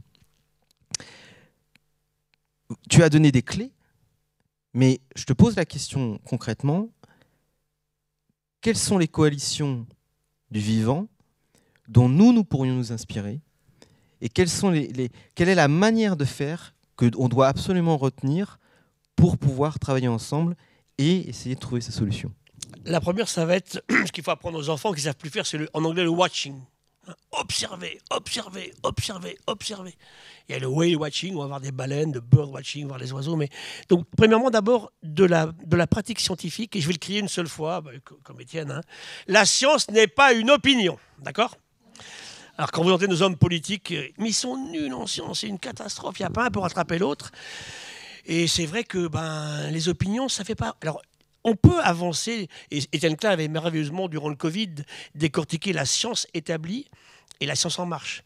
Qu'un médecin teste des molécules dans le cas de crise sanitaire, ça me va très bien. Mais quand ça ne marche pas, on le dit, par contre. Hein. Et puis ensuite, bien sûr, il y a des choses qu'on va pas remettre en question. Et ce qui me gêne beaucoup aujourd'hui avec le monde politique actuel, c'est qu'on remet en discussion des choses qui sont totalement établies, qu'on arrête. Si on ne se met pas tous d'accord, c'est pas de droite et de gauche que je vous raconte. Hein. C'est vraiment la base. Tous les humains se mettent d'accord sur une base, quand ça a été bien établi, que c'est clair, hein, et puis ça peut changer après avec du temps, mais on est sur une base et on part de là pour établir un état de fait aujourd'hui et comment on l'améliore. Donc si tu veux s'inspirer du vivant, ça va être effectivement en matière de coalition, toutes les grandes symbioses du vivant. Hein. Nous, nos bactéries dans notre tube digestif, dans notre utérus. Hein. Je vous disais que si ça ne va pas, c'est quand même c'est des maladies très très graves. Ça va être aussi le corail, c'est un merveilleux exemple. Hein. Le corail, c'est un animal, hein, qui est associé à des microalgues qui font la photosynthèse. Et l'ensemble travaille communément. C'est intéressant d'ailleurs parce qu'on dit que du coup c'est que les microalgues qui font le boulot. Non, je peux vous assurer qu'on fait passer une masse de plancton sur un massif corallien, tout a disparu, ils ont tout bouffé. Donc ils font en même temps aussi des choses classiques comme le font les animaux, hein, plus la photosynthèse des microalgues. Et le récif corallien, c'est la seule construction biologique qui est visible en fait de la Lune. Hein. C'est encore plus que les forêts tropicales. Donc c'est vrai que des associations comme ça, il y en a plein, depuis le début. Et dès le départ, on se rend compte qu'il y a eu du commensalisme, il y a eu du mutualisme. Le terme clé, c'est la symbiose. La symbiose, c'est le fait que deux ou plus êtres vivants vivent ensemble sans pouvoir vivre sans l'autre, avec des bénéfices mutuels. C'est très, très... Et le parasitisme, c'est inverse, c'est l'un qui, lui, profite de l'autre pour se développer. Ça existe aussi, bien évidemment. Hein. Donc... là, tout est à prendre comme ça, en fait. Il faut que les communautés humaines, effectivement, pour s'inspirer du vivant, travaillent différemment. Donc, pas d'imprévoyance, pas d'arrogance, pas de cupidité. Finalement, quand je parle avec les chefs d'entreprise, on est à Caen ce soir-là. Je suppose que si vous êtes là, c'est que vous aimez Caen et sa région, que je comprends absolument parfaitement. Donc, je vis à Caen. Donc je suis humain, donc je suis social, c'est clair. L'humain aime bien, il crée des familles, hein, c'est important. Donc on va avoir une famille, hein, on a un copain, une copine, peu importe. Et puis on a des enfants, puis ma génération des petits-enfants. Et on crée de l'emploi. Alors toujours, là, je vais être formel aussi, hein, cette fois-ci sur l'économie. On ne crée aucun emploi sur la destruction ou la surexploitation du vivant. Hein, on se met bien d'accord là-dessus. Donc moi, je ne suis pas contre même le capitalisme. Hein, pour créer de l'emploi, si ce n'est pas cette cause-là, on peut le faire. Et tout ça, il faut le faire à une condition. Et on a des amis. Je préfère les amis parce que les amis, on les choisit. La famille, on ne choisit pas. Donc c'est bien les amis, c'est super important dans nos relations sociales. Tout ça, on le fait à une condition. On ne détruit pas Caen. Et on ne détruit pas non plus des zones à l'extérieur qui permettrait à Caen de survivre et pas en exploitation forestière, en tout ce que vous voulez. C'est ça, en fait, la clé du système. Hein. Donc, il faut changer vraiment les mentalités. Et c'est vrai aujourd'hui que le plus gros drame que l'on vit au niveau social, ce sont les inégalités. Moi qui me bats pour les femmes depuis longtemps, ce qui m'a bouleversé, c'était en 2015. Alors, malheureusement, en France, on en a peu parlé parce que c'était juste au moment de l'attentat du Bataclan. donc novembre 2015, on était à un mois de l'ouverture de la COP 21 à Paris, et les Nations Unies publient un texte sur le seuil d'extrême pauvreté. Moins de 1 euro par jour et par personne. 3/4 de femmes. Or, les femmes, toutes ici, vous êtes plus nombreuses que les garçons passés 25 ans. Il y a un peu plus de garçons qui naissent en France, un petit peu plus. À 25 ans, alors la nature est bien faite, professeur, c'est pas fait pour ça, mais chacun a une copine ou un copain. Hein. Et après 25 ans, ça diminue beaucoup plus vite chez les garçons. À l'âge de mon ami Edgar Morin, il y a 3 femmes pour un homme, et il n'y a plus de garçons en France passés 110 ans. Et je regardais les 50 derniers records du monde, donc la personne la plus âgée sur la Terre, 48 sont des femmes. Donc vous voyez que vous êtes quand même super bonne parce que vous résistez aux agressions, on vous maltraite, hein, et vous résiliez sacrément bien puisque vous vivez plus longtemps. Donc ça, c'est intéressant à regarder. Hein. Et on a regardé récemment les bactéries des centenaires. Super intéressant. C'est pas les mêmes que les nôtres. Alors ça me plein d'idées intéressantes. Alors est-ce que c'est parce que ces bactéries étaient dans nous avant qu'on a pu vivre très longtemps ? Ou bien est-ce que c'est parce qu'on a acquis cet âge-là qu'on a sélectionné des bactéries qui nous permettent de vivre beaucoup plus longtemps? On ne sait pas, mais c'est génial. Et chaque fois qu'on regarde, c'est important. Tout à l'heure, je vous parlais du bébé humain. Il y a un moment clé dans la vie du bébé humain, c'est la naissance. Parce que le bébé humain, bon, la fécondation est profonde chez l'humain. Donc, on a dit, il y a la migration de l'embryon dans la muqueuse utérine. Le placenta se forme, 9 mois de grossesse, ce qui n'est pas beaucoup. Et d'ailleurs, alors quand j'ai ça à mes copines, mes femmes me disent « Attends, tu crois au bout de 9 mois, on en a marre, il faut qu'il sorte. Hein. » La maman chimpanzé, 98% de gènes en commun, elle porte 1 an. Et le bébé chimpanzé sort beaucoup plus fini que le bébé humain. Et c'est une grosse question qu'on se pose beaucoup. Comment le bébé humain a pu être inventé par la nature? Il est incapable de faire n'importe quoi. Hein. Vous prenez un bébé humain qui est sorti, vous le posez par terre, c'est foutu. Hein. À 4 ans, il est à peu près formé. Il a un cerveau à peu près correct, il sait se débrouiller. 4 ans, un chimpanzé, c'est 2 fois moins.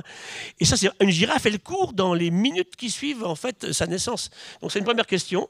Et ça relance tout le débat justement sur l'ensemencement bactérien de l'utérus de la maman quand le bébé sort par les voies naturelles au moment de la naissance. C'est clé. Boris Cyrulnik nous parle des 1000 premiers jours, le moment où on a ces bactéries définitives. Hein. Ça, c'est super important. D'ailleurs, maintenant, quand on fait des césariennes, maintenant, depuis à peu près une vingtaine d'années maintenant, on refait un frottis vaginal à la maman et on remet des bactéries de la maman dans la bouche et dans l'anus du bébé. Ça marche très bien. Mais j'ai quelques hommes politiques que je vois en ce moment, à mon avis, c'est dû très mal se passer, l'ensemencement bactérien, quand je vois effectivement ce qui nous sort aujourd'hui. Hein. Alors, on a juste un petit sujet logistique, parce que vous avez vu qu'en fait, il part très loin, très vite, et qu'on va pas vous faire toute la soirée, quand même. Donc, on s'est dit qu'on allait vous libérer à 21h, donc il nous reste encore du temps, et on essaye on gérer avec Eva, là, pour essayer que vous ayez des interactions avec Gilles. Mais on a encore quelques petites questions, en fait, peut-être, mais d'un autre côté, on va parler du sexe maintenant. Et alors, pourquoi est-ce qu'on parle de sexe avec le vivant? Quand on parle du vivant, on parle de reproduction. Quand on parle de reproduction, on parle de sexe. Quand on parle de sexe, on parle du rapport à l'autre. Et en fait, ce qui est assez intéressant, si on explore ce sujet, c'est que nous, on est bourrés d'a priori, de stéréotypes, de culture. Mais quand on regarde le vivant, et quand on regarde ce sujet du vivant, là, on peut apprendre un certain nombre de choses en termes d'acceptation de l'autre, en termes de lien, en fait. Le problème de l'humain, c'est qu'il a horreur de l'ambigu. Il faut que l'eau soit salée ou douce. L'eau saumâtre, c'est louche. Non, pas trop. Alors que nous-mêmes, tous ici dans la salle, on est fait d'eau saumâtre. Hein. Notre sang est salé à 9 grammes de sel par litre, l'océan à 35. Donc on a un petit océan comme la Manche, là, mais 3 fois moins salé. Donc là, pourquoi est-ce que... Regardez avec votre tendresse aux prochaines prises de sang. Faites-le, ça me ferait plaisir. 142 millimoles de sodium, tiens, j'ai des médecins dans la salle, 105 millimoles de chlorure, 3 millimoles de potassium, c'est un morceau d'océan. La vie est apparue dans l'océan. Nos liquides biologiques, notre cerveau, notre sang, notre lymphe racontent ça. Donc c'est intéressant de regarder à ce niveau-là. Donc c'est génial l'ambiguïté. Garçon ou fille. Alors si on est entre les deux, c'est une catastrophe. Il faut être un garçon ou une fille, parce que je travaille avec un médecin qui est spécialiste des perturbateurs endocriniens, qui est le professeur Charles Sultan, qui est à Montpellier. Il travaille sur tous les cas des enfants qui naissent avec des sexes très ambigus. Et ça détruit leur vie, hein, en fait. Moi, j'ai eu plusieurs cas que j'ai connus personnellement. En fait, une femme déclarée fille, et puis c'est un garçon. Et c'est très, très compliqué. Hein. Et ça va sur des choses qui sont très, très difficiles à accepter par la suite. Le sexe, vous savez, garçon-fille, il y a plein de cas, ça n'existe pas. Il y a des grenouilles, des poissons, il n'y a que des filles. Elles se débrouillent toutes seules. D'ailleurs, il suffit chez une grenouille de prendre un petit stylet pointu, vous piquez l'ovocyte, ça y est, vous avez un embryon qui se développe en fait, hein, sans mal. Alors le problème, c'est qu'évidemment, génétiquement, elle est la copie de la maman. On est bien d'accord, hein, puisqu'il n'y a pas de gènes nouveaux qui apparaissent. Donc le sexe est inventé par le vivant vers 1,5 million d'années, apparaît dans l'évolution, 500 millions d'années pour les espèces qui sont les plantes, les animaux. Et là, en fait, ça va être le mâle apparaît. Alors il y a plein de cas où les mâles, on s'en passe. Le mâle n'apparaît que quand ça va mal. Alors j'ai ça, mes étudiantes, elles ont un sourire jusqu'aux oreilles, puis le mec me dit, vous êtes un traître, monsieur le professeur. Le mâle, en fait, quand on réfléchit jusqu'au bout, quand un parasite a contourné vos défenses immunitaires, et qu'il est rentré dans vous, si vous n'avez que des filles, c'est foutu. Parce que comme elles n'ont pas de gène particulier, ils vont rester comme c'était auparavant, ils ne vont pas trouver la ressource pour faire autre chose. Tout à l'heure, je vous ai dit, vous n'êtes ni votre papa ni votre maman. Et cette union de gènes différents de deux êtres vivants, avec toutes les sortes des allèles qui sont mettus en génétique, fait que vous trouvez les capacités à changer. La plus puissante machine que le vivant ait inventée pour faire de la biodiversité, de la diversité, c'est le sexe. Et chez les insectes, chez les poissons, le mâle apparaît quand ça va mal. Il fait trop chaud, trop froid, c'est trop salé. Il y a effectivement un parasite qui s'est installé. Et là, l'apport des gènes du mâle avec ceux de la femelle fait qu'il y aura des systèmes qui permettront de nous débarrasser de ces parasites. Et ça, c'est super intéressant. Donc, si on va jusqu'au bout, alors évidemment, en caricature complète, les mâles ont été inventés pour nous débarrasser de nos parasites. Voilà. Mais comme ils courent plus vite et ils portent plus, ils empoisonnent un peu l'existence quand même.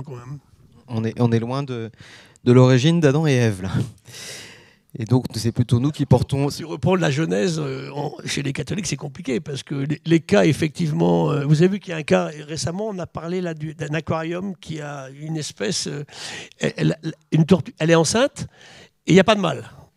Alors, comment ça s'est passé? Ce qu'on appelle la parthénogenèse, hein, beaucoup d'espèces le font. Hein. Chez des vertébrés évolués, c'est moins connu, mais chez des poissons, c'est connu. Et il faut regarder, effectivement. Mais quand tu regardes l'histoire du catholicisme, ça pose quand même des problèmes. Hein. Oui. Mais pas fécondé, est-ce que c'est une parthénogenèse? Bon, allez, je vais pas aller plus loin parce que je vais m'attirer quelques foudres. Mais soyez un peu critique quelquefois quand même sur des bases solides de ce qui ne sont pas des opinions. Avant peut-être de passer sur le troisième chapitre de cette soirée, qui sont les solutions, on a parlé d'inspiration et on va aborder la partie solution. On voulait vous proposer une deuxième expérience auditive. Avec quelques sons d'animaux. Et alors, je vous donne une clé. Ce sont des animaux que vous retrouvez dans des villes.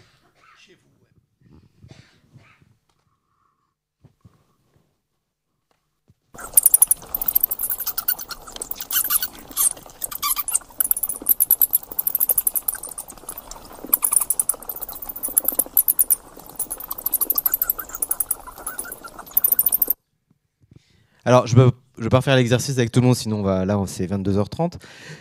Gilles, qu'est-ce que c'était? Là, on est à la limite de l'audible en plus. Hein. Donc, c'est intéressant. C'est des chiroptères et c'est des chauves-souris. Et c'est vrai qu'il y a une trentaine d'espèces en France banales et on les a oubliées. Elles sont super utiles. Là, le moustique tigre qui arrive chez vous, il est en Normandie. Hein. Foutez la paix aux chauves-souris, ramenez-les partout.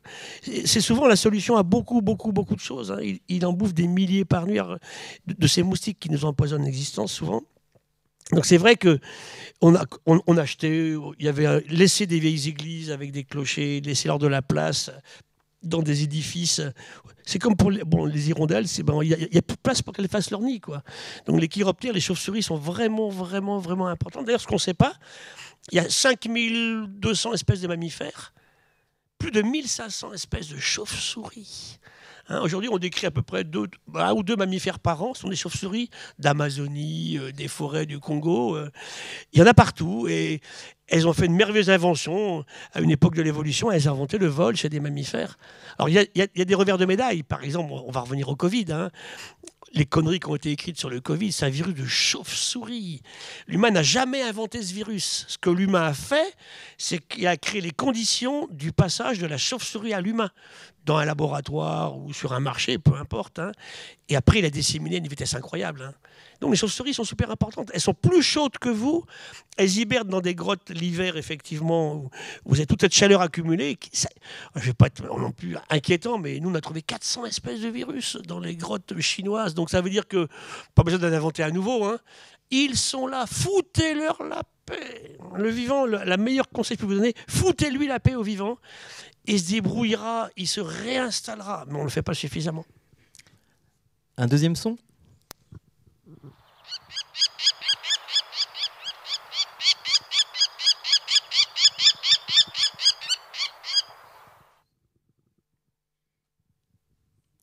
Alors on est dans les oiseaux. Oui, c'est un oiseau, ça c'est sûr. Mais je ne suis pas très fort en cri d'oiseau, ça pourrait être. On est sur un rapace. Ah oui, c'est un faucon alors, oui. Ouais, ça... On est sur le sol rapace qui chasse encore dans les villes. Oui, bah, même des faucons. Le pèlerin est revenu sur les tours de Notre-Dame. C'est incroyable. Tout à l'heure, on parlait des villes. Qu'est-ce qui se passe quand on fait la ville? On détruit quand même presque tous vivants.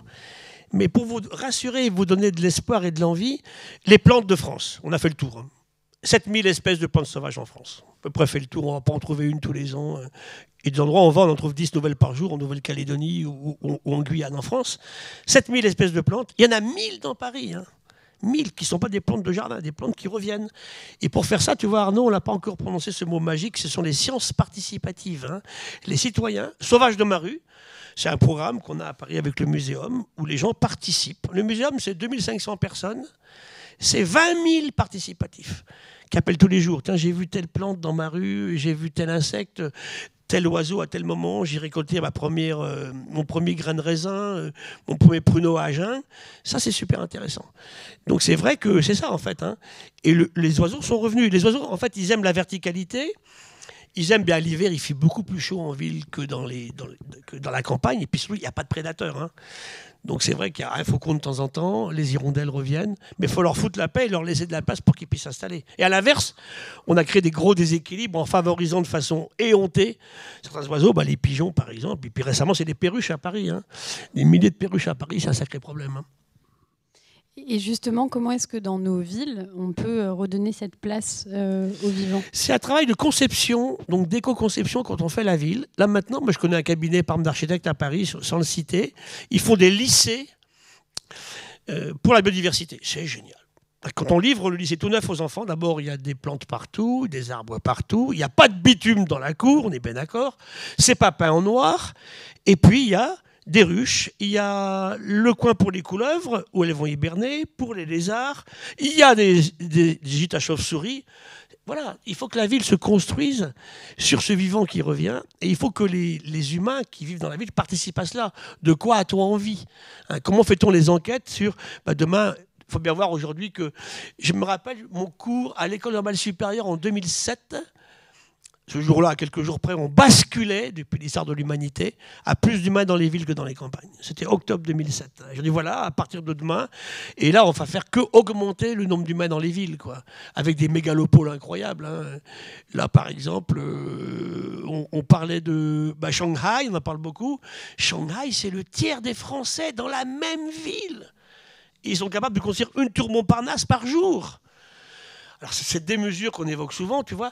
Donc, pour répondre à ta question, c'est réfléchir à l'avant à ce dont les gens ont envie. Travailler. On va aller vers le vertical, parce que si on est en horizontal, les Français n'aiment pas trop ça. Mais c'est vrai que moi, je voyage depuis Libourne au Cap-Ferret, on a tout enlevé. Et il n'y a pas de bâtiment élevé. Donc, il en faut bien quelque part. Alors, sans tomber dans la démesure, vous avez vu, ils construisent. Le plus haut bâtiment au monde fait 800 mètres de haut.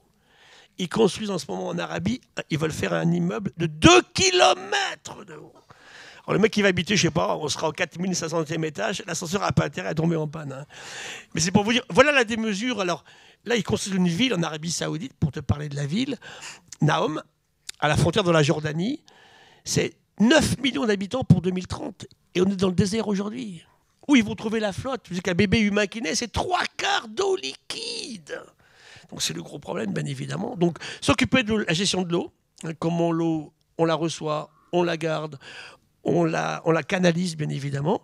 Le retour du vivant, c'est laisser des friches, c'est laisser des zones où effectivement il s'installe. Là, sur les Jeux Olympiques, on a installé la forêt urbaine. Hein. Vous allez dans le nord de Paris, Aubervilliers, un peu ce qu'on peut faire. Mais il faut ramener du vivant en ville. Hein. C'est la clé aussi pour thermoréguler la ville. Hein. On avait fait une manip en 2003, vous vous rappelez la vague de chaleur sur Caen aussi, hein, il y a eu des morts à Caen. Hein. 15 000 morts dans le nord de la France. Ils ne sont pas morts à Montpellier ni à Toulouse. Là, les vieilles personnes étaient habituées. On n'ouvrait pas en grand les fenêtres le matin quand on avait du soleil et on commençait à boire avant d'avoir soif. Ici, on ne savait pas. Ça s'est passé à Lille, à Caen, à Brest, à Paris. 15 000 morts hein, sur les 10 premiers jours de août 2003. Et les gens arrivaient à l'hôpital complètement déshydratés. Et on a mis des thermomètres au Jardin des Plantes, 25 hectares de plantes au centre de Paris, et à 1,5 km de là, à l'école normale supérieure, je voulais embêter mes copains rue d'Ulm, le même thermomètre. Il y avait 8 degrés d'écart, ça passe ou ça casse. Un dernier son, et puis ensuite on passera le micro au public.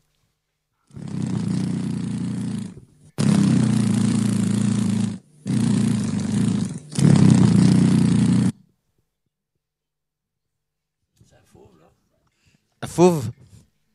Vous pouvez rallumer la salle. Ou c'est ton cerf de tout à l'heure? Non. C'est le scooter? C'est le truc qui scooter grogne. Hein. C'est le scooter, non? Ah non, je sais pas, c'est un son vivant.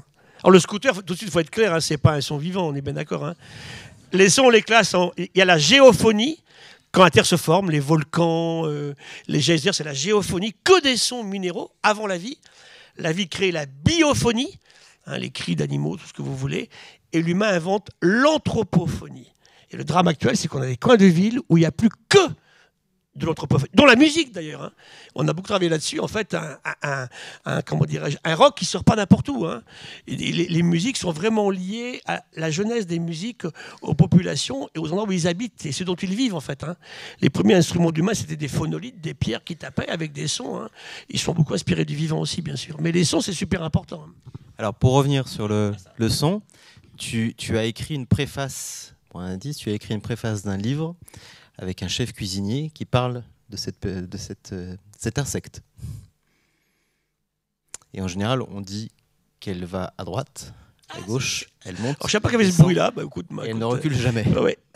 Ça, c'est la légende. C'est une libellule, alors, ouais. Alors, on a parlé un peu de la libellule tout à l'heure. Mais je ne sais pas comment elle fait ce bruit-là. C'est parce que c'est...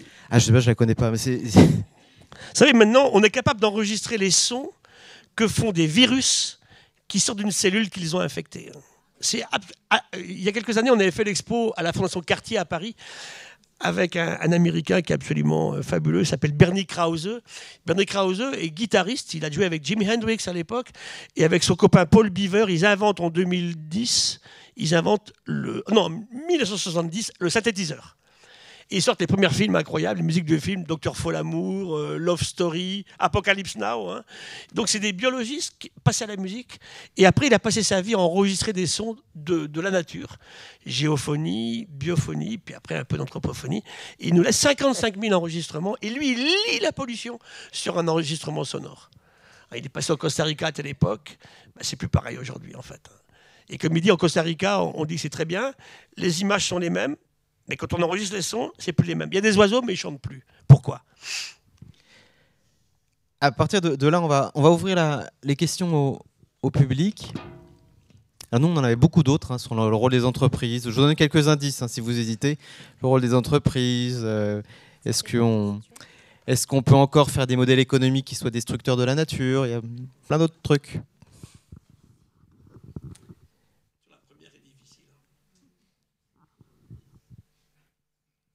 Est-ce que vous avez... En général, c'est la première qui est la plus difficile.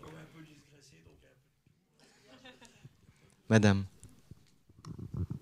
Oui, bonjour et merci beaucoup. Récemment, l'Europe a voté un règlement européen sur la restauration de la nature. Enfin, voilà.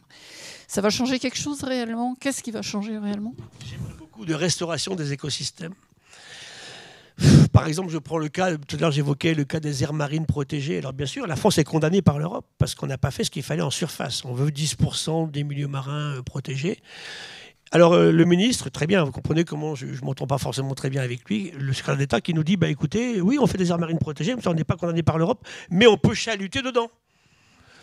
Donc, pour répondre à votre question, voilà mon espoir, il est comme le vôtre. Hein. Bon, c'est mieux que si on n'avait rien fait du tout. En plus, il y a eu une très très violente opposition de l'extrême droite quand même à l'Europe hein, pour voter cette loi de restauration des écosystèmes. Le monde paysan a dit bah, c'est encore des contraintes de plus. Alors je vais être très clair sur le monde agricole. Hein. On s'y prend trop mal en fait. Hein. Aujourd'hui, les paysans ont besoin de biodiversité. Il n'y a pas de... Là, je vais être une fois encore péremptoire. On a tué la moitié des sols en France. On ne nourrira jamais 8 milliards d'humains avec des sols qui sont morts. Alors comment on fait? C'est la vraie question. Et c'est avec eux qu'il faut travailler, pas contre eux. Mais de chaque fois saucissonner comme on le fait en mettant des contraintes supplémentaires, ça passera absolument jamais. Dès le départ, il faut une conception différente de l'agriculture, avec bien sûr une écologie qui est liée à l'agriculture. L'agriculture est forcément liée à une science du vivant. Alors, tous ces produits qu'on évoquait tout à l'heure, pesticides, herbicides, fongicides, sont terribles. Et là, je vais être terrible aussi parce que moi, je regarde. Actuellement, j'ai beaucoup d'amis femmes de ma génération dont la maman est en train d'atteindre 100 ans. Quand j'avais 20 ans, ça n'existait pas. Les centenaires, il n'y en avait pas beaucoup. Hein. Ça veut dire que 1920, ces femmes, durant leur grossesse, n'ont pas pris de pesticides. Les bébés non plus après sa naissance. J'attends de voir combien de temps vont vivre les femmes nées après 1952. Quand partout en France, on a mis ces produits. Vous avez 1000 molécules dont on ne connaît pas les effets, en fait. Hein. Alors, la discussion est importante avec le monde agricole. J'ai vu récemment, alors moi je suis allé à la Confédération paysanne, je ne vous raconte pas, cette semaine, les agressions de la comment ça s'appelle, la coordination rurale, là, ça a été effroyable, quoi. Pesticides partout, on fait des réserves d'eau partout. Comment est-ce qu'on travaille de façon saine et intelligente? L'INRA a fait un beau rapport il y a 2 ans sur le fait qu'on peut faire demain une agriculture qui nourrisse les 8 milliards d'humains avec de l'agroécologie. Pas que de la permaculture, mais du raisonné, en fait. Il faut vraiment aller vers ça, quoi. C'est-à-dire que nous tous, quand on achète des produits, et le drame actuellement de nos paysans, c'est que les Français ont cru qu'on maintenait leur niveau de vie malgré l'inflation en assassinant les paysans, en leur payant pas leurs produits au prix réel. Ça, c'est scandaleux aussi. Hein. On ne maintiendra pas notre niveau de vie en diminuant les revenus des agriculteurs. Parce que moi, il y a des gens qui me l'ont dit, c'est à pleurer. Hein. Il fait 70 heures par semaine, ils ne gagnent pas 1000 € par mois. Ils ont des retraites à 700 €. Là, c'est indécent dans un pays comme la France. Hein. Et j'ai voyagé beaucoup, partout. Pourquoi? Ce sont les paysans les plus pauvres, quelquefois aussi les pêcheurs. Donc il y a vraiment tout un système à changer, c'est profond. Hein. Mais il faut le faire avec eux, pas contre eux, bien évidemment. Donc là, alors sur les pesticides, c'est la vraie question. Hein. Je vous dis, invitez un jour Sultan, il vous dira ce qui se passe. Hein. Même les produits de traitement des cancers, quoi. Aujourd'hui, dans la saison d'épuration, on ne traite pas les perturbateurs endocriniens. Le tamoxifène, les cancers du sein, il y a des produits, le distilbène, vous vous rappelez à l'époque, ces gamins qui naissaient complètement... Il faut arrêter, quoi. Et comment est-ce qu'aujourd'hui, on travaille? Alors, je pense que le corollaire immédiat, c'est que si on se passe de ces produits, il faudra plus de main-d'œuvre. Tant mieux. Mais payons décemment, effectivement, le monde agricole. Mais ça, c'est un premier problème. Hein. Le low-cost, c'est une catastrophe. On vendait, il y a quelque temps à Bordeaux, des billets d'avion Bordeaux-Marrakech à 4,99 €. Ça, je suis désolé. Hein. Je ne sais pas si des gens en utilisent. Hein. Les avions, ils n'ont pas de sous, mais c'est monstrueux. Là, c'est clair qu'on assassine l'environnement. Et sur les avions, moi j'avais travaillé à l'époque quand Madame Borne était secrétaire d'État à l'énergie. Elle m'avait collé un truc comme bâton merdeux. Hein. C'était soit Notre-Dame-des-Landes, soit le transport aérien. Bon, le transport aérien. Mon copain Felser s'était collé à Notre-Dame-des-Landes. Et en fait, ça entendait très clairement. Je vois les gens d'Airbus, d'Air France, nos avions de plus en plus légers, bio-inspirés des squelettes d'oiseaux, hein, avec des trucs géniaux, hein, beaucoup moins lourds, donc plus facile à bouger, de moins en moins de carburant, de moins en moins de particules fines, de moins en moins de CO2, de moins en moins de bruit pour les riverains. Donc on applaudit, oui, mais on double le trafic pour 2030. C'est ça l'effet rebond que j'évoquais tout à l'heure, quoi. C'est là que tous, on doit combattre ça, quoi. Et c'est ça qui ne marche pas. Moi, je me rappelle avec les gilets jaunes, on avait discuté, parce que moi, je ne savais pas que c'était un gilet jaune. Hein. Et j'étais chez toi, en Andernos, j'arrive un matin, des gilets jaunes sur un rond-point, c'était novembre 2018. Et qu'est-ce que vous faites là? Il dit, voilà, écoutez, on entre en rébellion parce que le gasoil est trop cher. Je dis, mais il n'est pas assez cher, le gasoil, il devrait être beaucoup plus cher que ça. 2 heures de queue de plus, évidemment. Donc, j'ai eu le temps de discuter avec lui, hein. Et il dit, qu'est-ce que tu as comme voiture? Il me dit, j'ai une Mercedes. J'ai dit, moi, prof d'université, j'ai une Renault de base, là. Il dit, elle consomme combien ta bagnole? Elle doit faire 8 litres. Mais il y a 10 ans, elle faisait 18 litres. Donc, effectivement, on a été vertueux. Mais par contre, on a augmenté incroyablement le nombre de voitures. Et je suis allé récemment au ministère des Armées, je disais à Arnaud, Alors j'avais fait mon topo, puis avec Valérie Masson-Delmotte. Et il me dit, bah, écoutez, professeur, je vais vous faire un aveu. Nos ingénieurs, dans les années 60, avaient inventé des camions qui consommaient 1 litre de gasoil au kilomètre. Et maintenant, on ne sait plus quoi faire du CO2. Donc vous voyez, c'est là qu'il y a vraiment une réflexion générale à avoir, quoi, hein. Il faut vraiment qu'on fasse de l'éco-conception. Une machine à laver, j'ai un ami qui est traiteur à Bordeaux, il traite 350 machines à laver par jour. Elle devrait faire la vie d'un couple. Comme une voiture d'ailleurs, hein. Donc comment, toutes ces histoires par exemple de préparation à l'avance, d'obsolescence programmée, c'est monstrueux. Comment continuer à permettre ça? Donc voilà, pour répondre à votre question, mon espoir il est là, mais assez limité quand même, quoi. Je pense qu'il faut qu'on s'y colle tous, hein. Il faut de la science, qui n'est pas une opinion, il nous faut de la politique.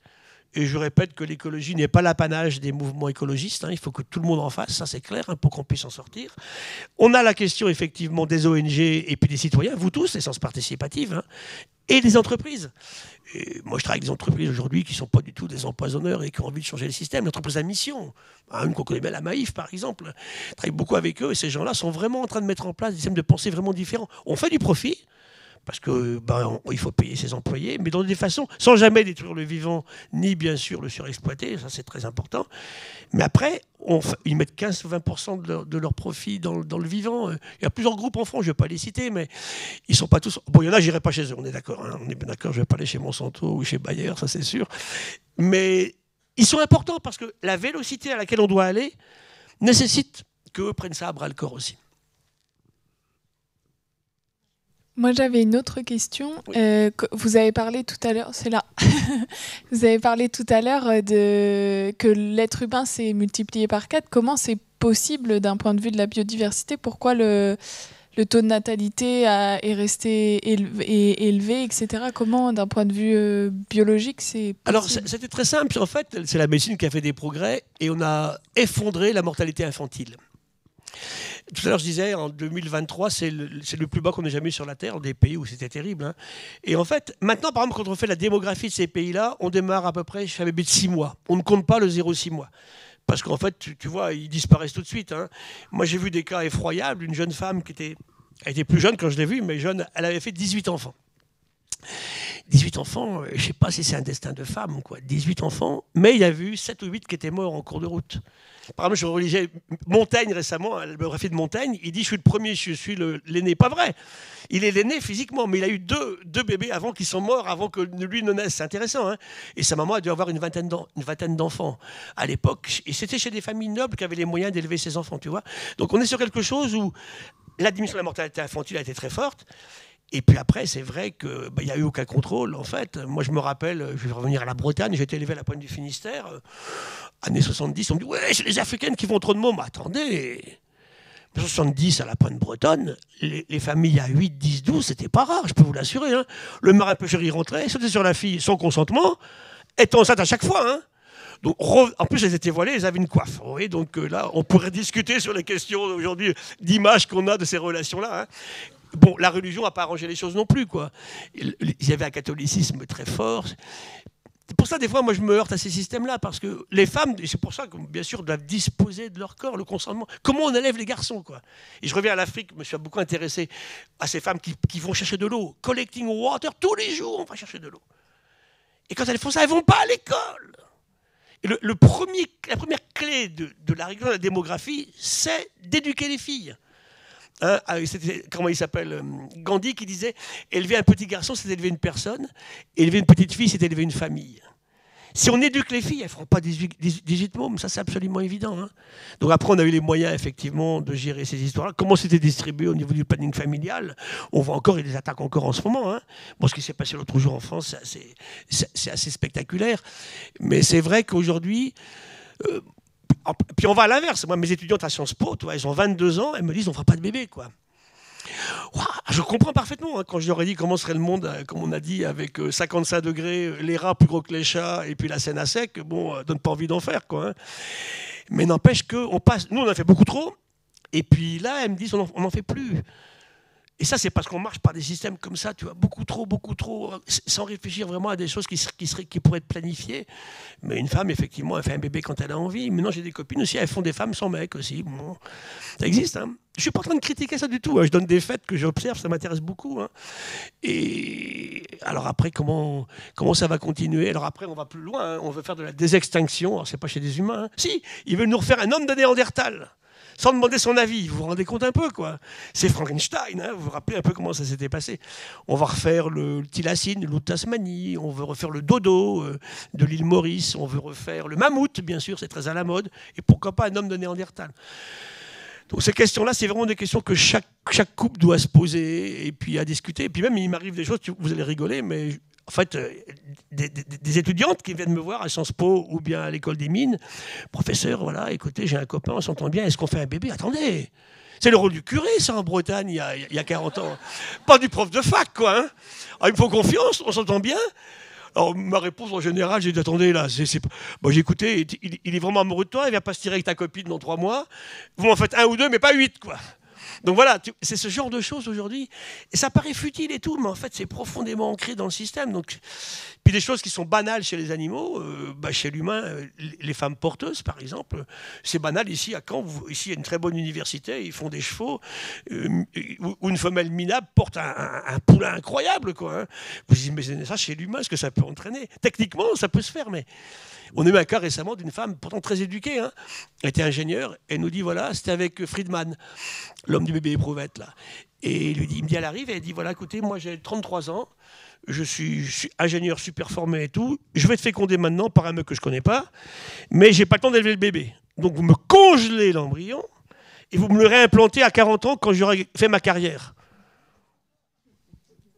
Comprenez l'abîme de réflexion. Imaginez le mec après quand il va naître, à 20 ans, et qui va voir le psy. J'ai passé 10 ans dans l'azote liquide quand j'étais petit. Moi, je pense qu'on se prépare des lendemains quand même assez compliqués, hein. On va prendre encore 2 questions.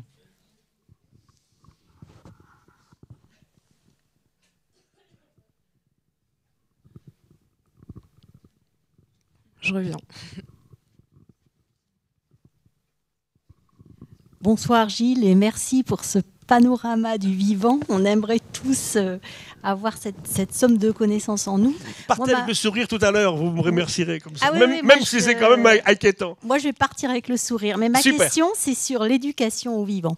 Oui. Comment, vous avez parlé tout à l'heure d'éducation nationale, de saucissonnement. C'est vrai qu'on cloisonne beaucoup. Oui. Et quand on étudie le vivant, si on l'étudie par l'aspect social, par une richesse d'une épistémologie complète, j'ai envie de dire, c'est comme ça qu'on peut mieux approprier le vivant. Comment faire pour éduquer nos plus jeunes qui sont des fois vraiment déconnectés de la nature, et on voit que même dans les programmes, c'est très anthropocentré. Ce n'est pas écocentré. Vous avez tout à fait raison. Donc comment faire? Est-ce que vous avez on a quelques bribes. Il faut commencer tout petit. Il faut commencer à l'école maternelle. Petit, mais vous savez que c'est très, dans les programmes, c'est très faible. Donc on est vraiment sur, vous savez, les matières, c'est Blanquer qui nous, merci Blanquer, hein, c'est le fondamentaux. Donc en art, pouf, ça tombe. Le vivant, moi je forme les jeunes, les professionnels, les professeurs. J'ai très peu d'heures, alors que je voudrais leur donner ce discours que vous tenez si bien, et j'ai très peu de temps pour le faire. Oui. Et ça me frustre énormément parce que je vois que l'importance de notre relation au vivant, elle est majeure. Vous savez, j'étais à l'école polytechnique en octobre dernier, et perfidement, j'en avais 200 polytechniciens. J'aurais dit, qui a fait de la biologie depuis moins de 5 ans? Personne. On a assassiné en France, je pèse mes mots, là, je me suis engueulé avec tous les ministres de l'éducation, les sciences de la vie et de la terre au lycée. Ils n'en font plus. Hein, et je l'ai à l'Académie de médecine. Hein, il m'avait invité pour faire un travail sur la bio-inspiration. 200 ans, l'Académie de médecine de France. C'est vénérable. D'abord, première remarque, 91% de mecs déjà. Alors que maintenant, à l'école de médecine, quand je fais mes cours, j'ai 3/4 de jeunes filles. Hein. 90% à l'école Veto à Lyon. Donc il se passe des choses en ce moment. Hein. C'est intéressant de regarder comment ça va se passer. Nos futurs vétos et médecins. Donc pour répondre à votre question, il faut commencer chez les tout-petits. Alors il y a un groupe que j'aime beaucoup, qui s'appelle la Water Family, hein, au Pays Basque, et du flocon à la vague, qui est mené par le footballeur Lissarassou et des skieurs, les Crépelles. On suit une goutte d'eau qui tombe sur le pic des Pyrénées et qui se pollue au fur et à mesure où il va vers Bayonne. Et eux font de l'éducation à ces questions-là chez les tout-petits à l'école maternelle. Ils vont dans plein d'écoles, comme ça, on discute, on fait des programmes ensemble, on leur raconte des histoires. Et par exemple, je reviens à mon histoire d'Acarien tout à l'heure dans Ellie, là.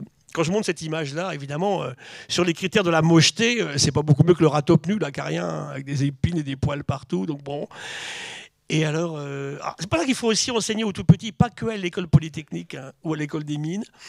Et il me dit alors, bon, il avait vu que j'aimais bien les acariens, il voulait pas me faire de mal. Il me dit, mais alors quand je me lève faire pipi la nuit, que je reviens au lit, j'écrase mes acariens. Je dis non, ils sont trop petits. Et là, voilà, pour répondre à votre question, dès que vous rassurez un gamin de ne pas écraser des machins aussi moches, c'est le premier pas pour se dire que le vivant, c'est super intéressant.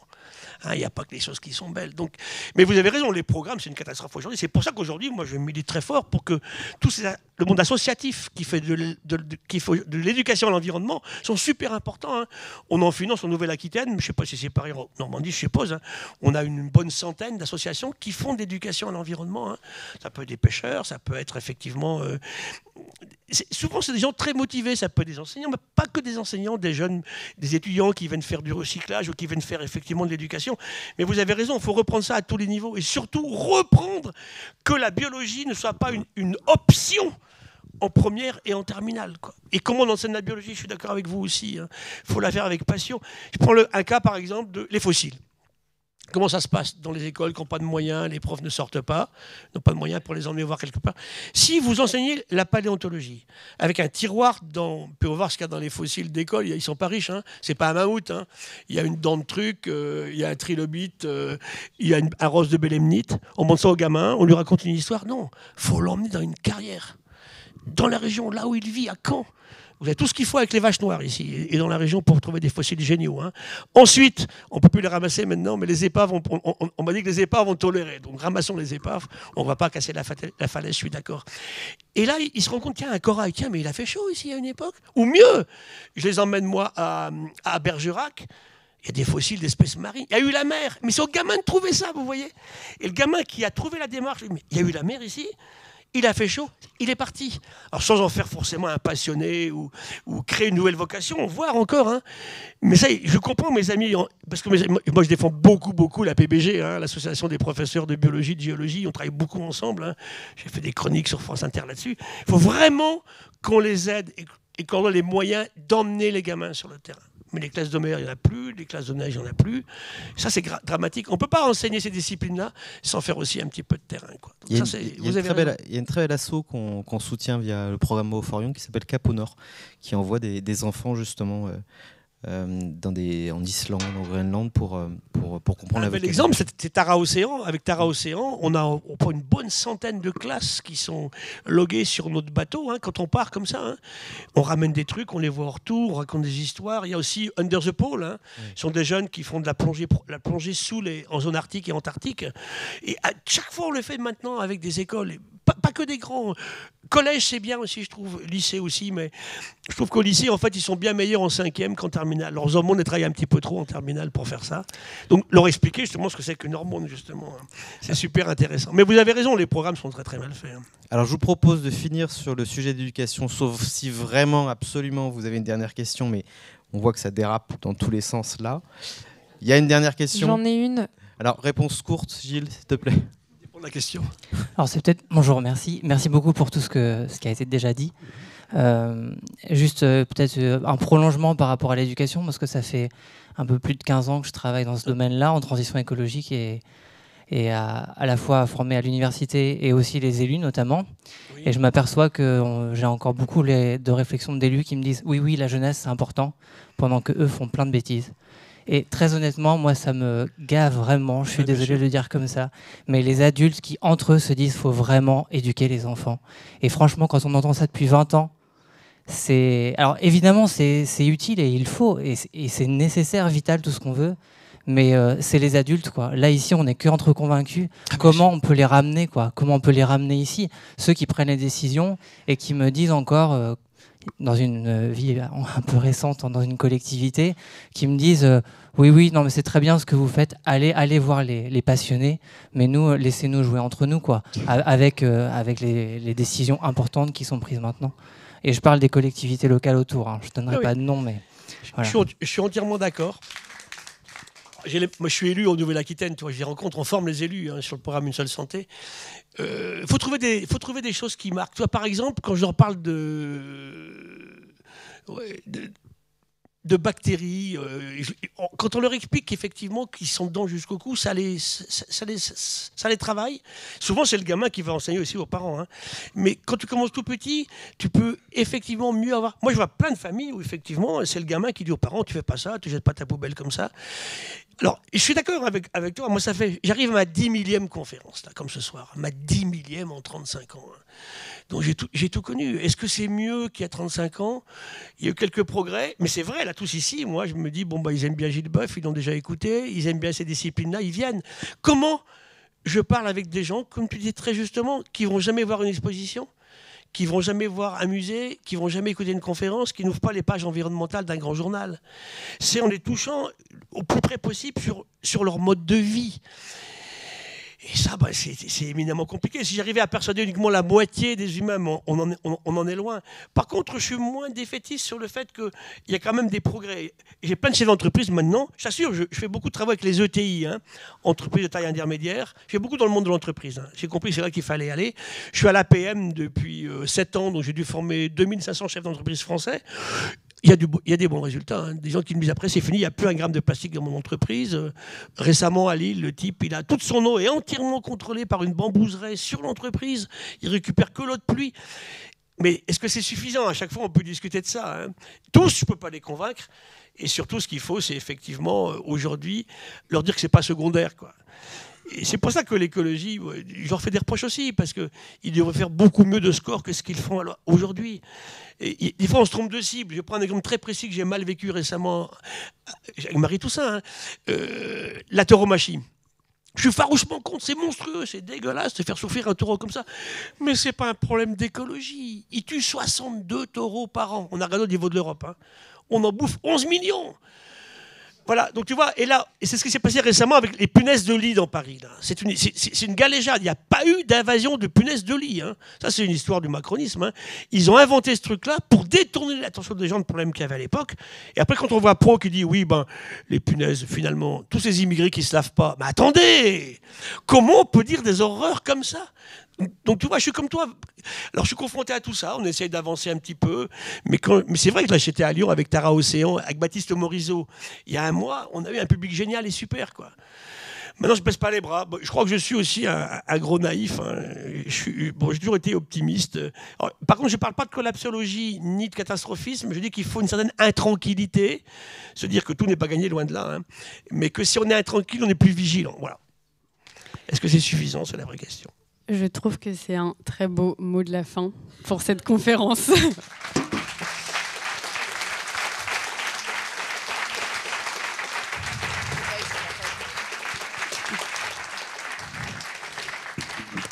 Si vous avez aimé ça, toutes mes leçons au Collège de France et à France Culture sont sur le web.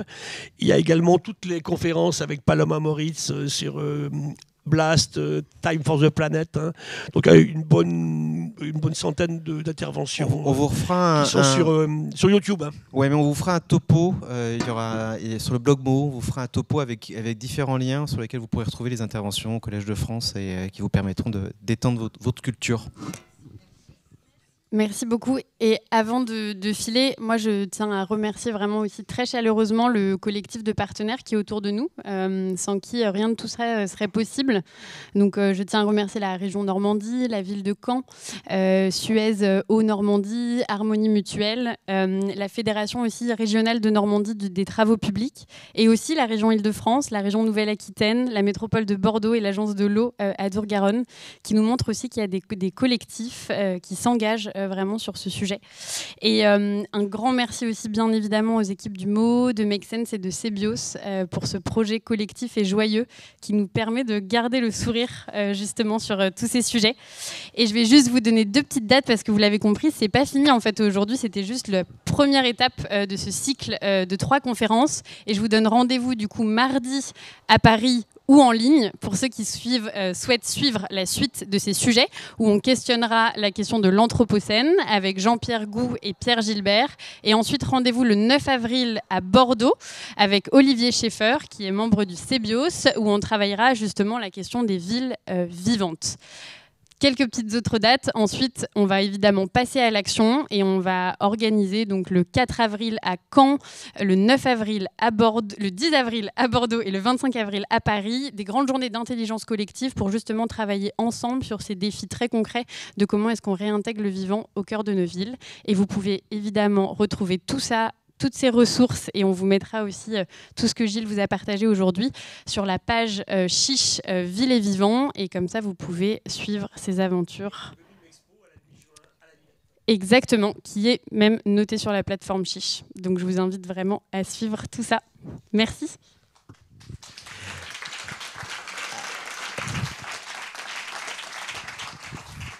Donc vous l'avez compris, on a besoin de vous aussi, propulsez ce message, dites-le, faites au mieux. Et pour finir, vraiment pour finir, et je ne vais pas parler, on va vous laisser un son. Juste un dernier son que vous emporterez avec vous. Quand celui-ci se sera terminé. C'est pas celui-là. On peut attendre. Donc là, j'ai un peu l'impression d'être dans Austin... Ouais, ou un film d'Austin Powers, une scène où... Je pense que c'était un peu prématuré de laisser.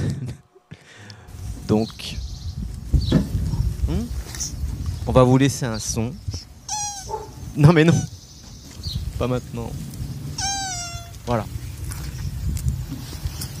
Donc, est-ce que vous l'entendez ?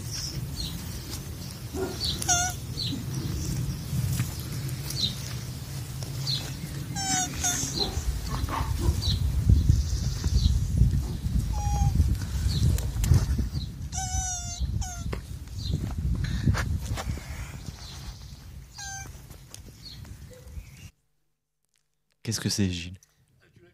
Je ne savais pas trouver, moi. Hein. C'est une tortue. Alors, puisque c'est un peu le ton de la soirée, ce sont 2 tortues qui se reproduisent. Je vous souhaite une excellente soirée.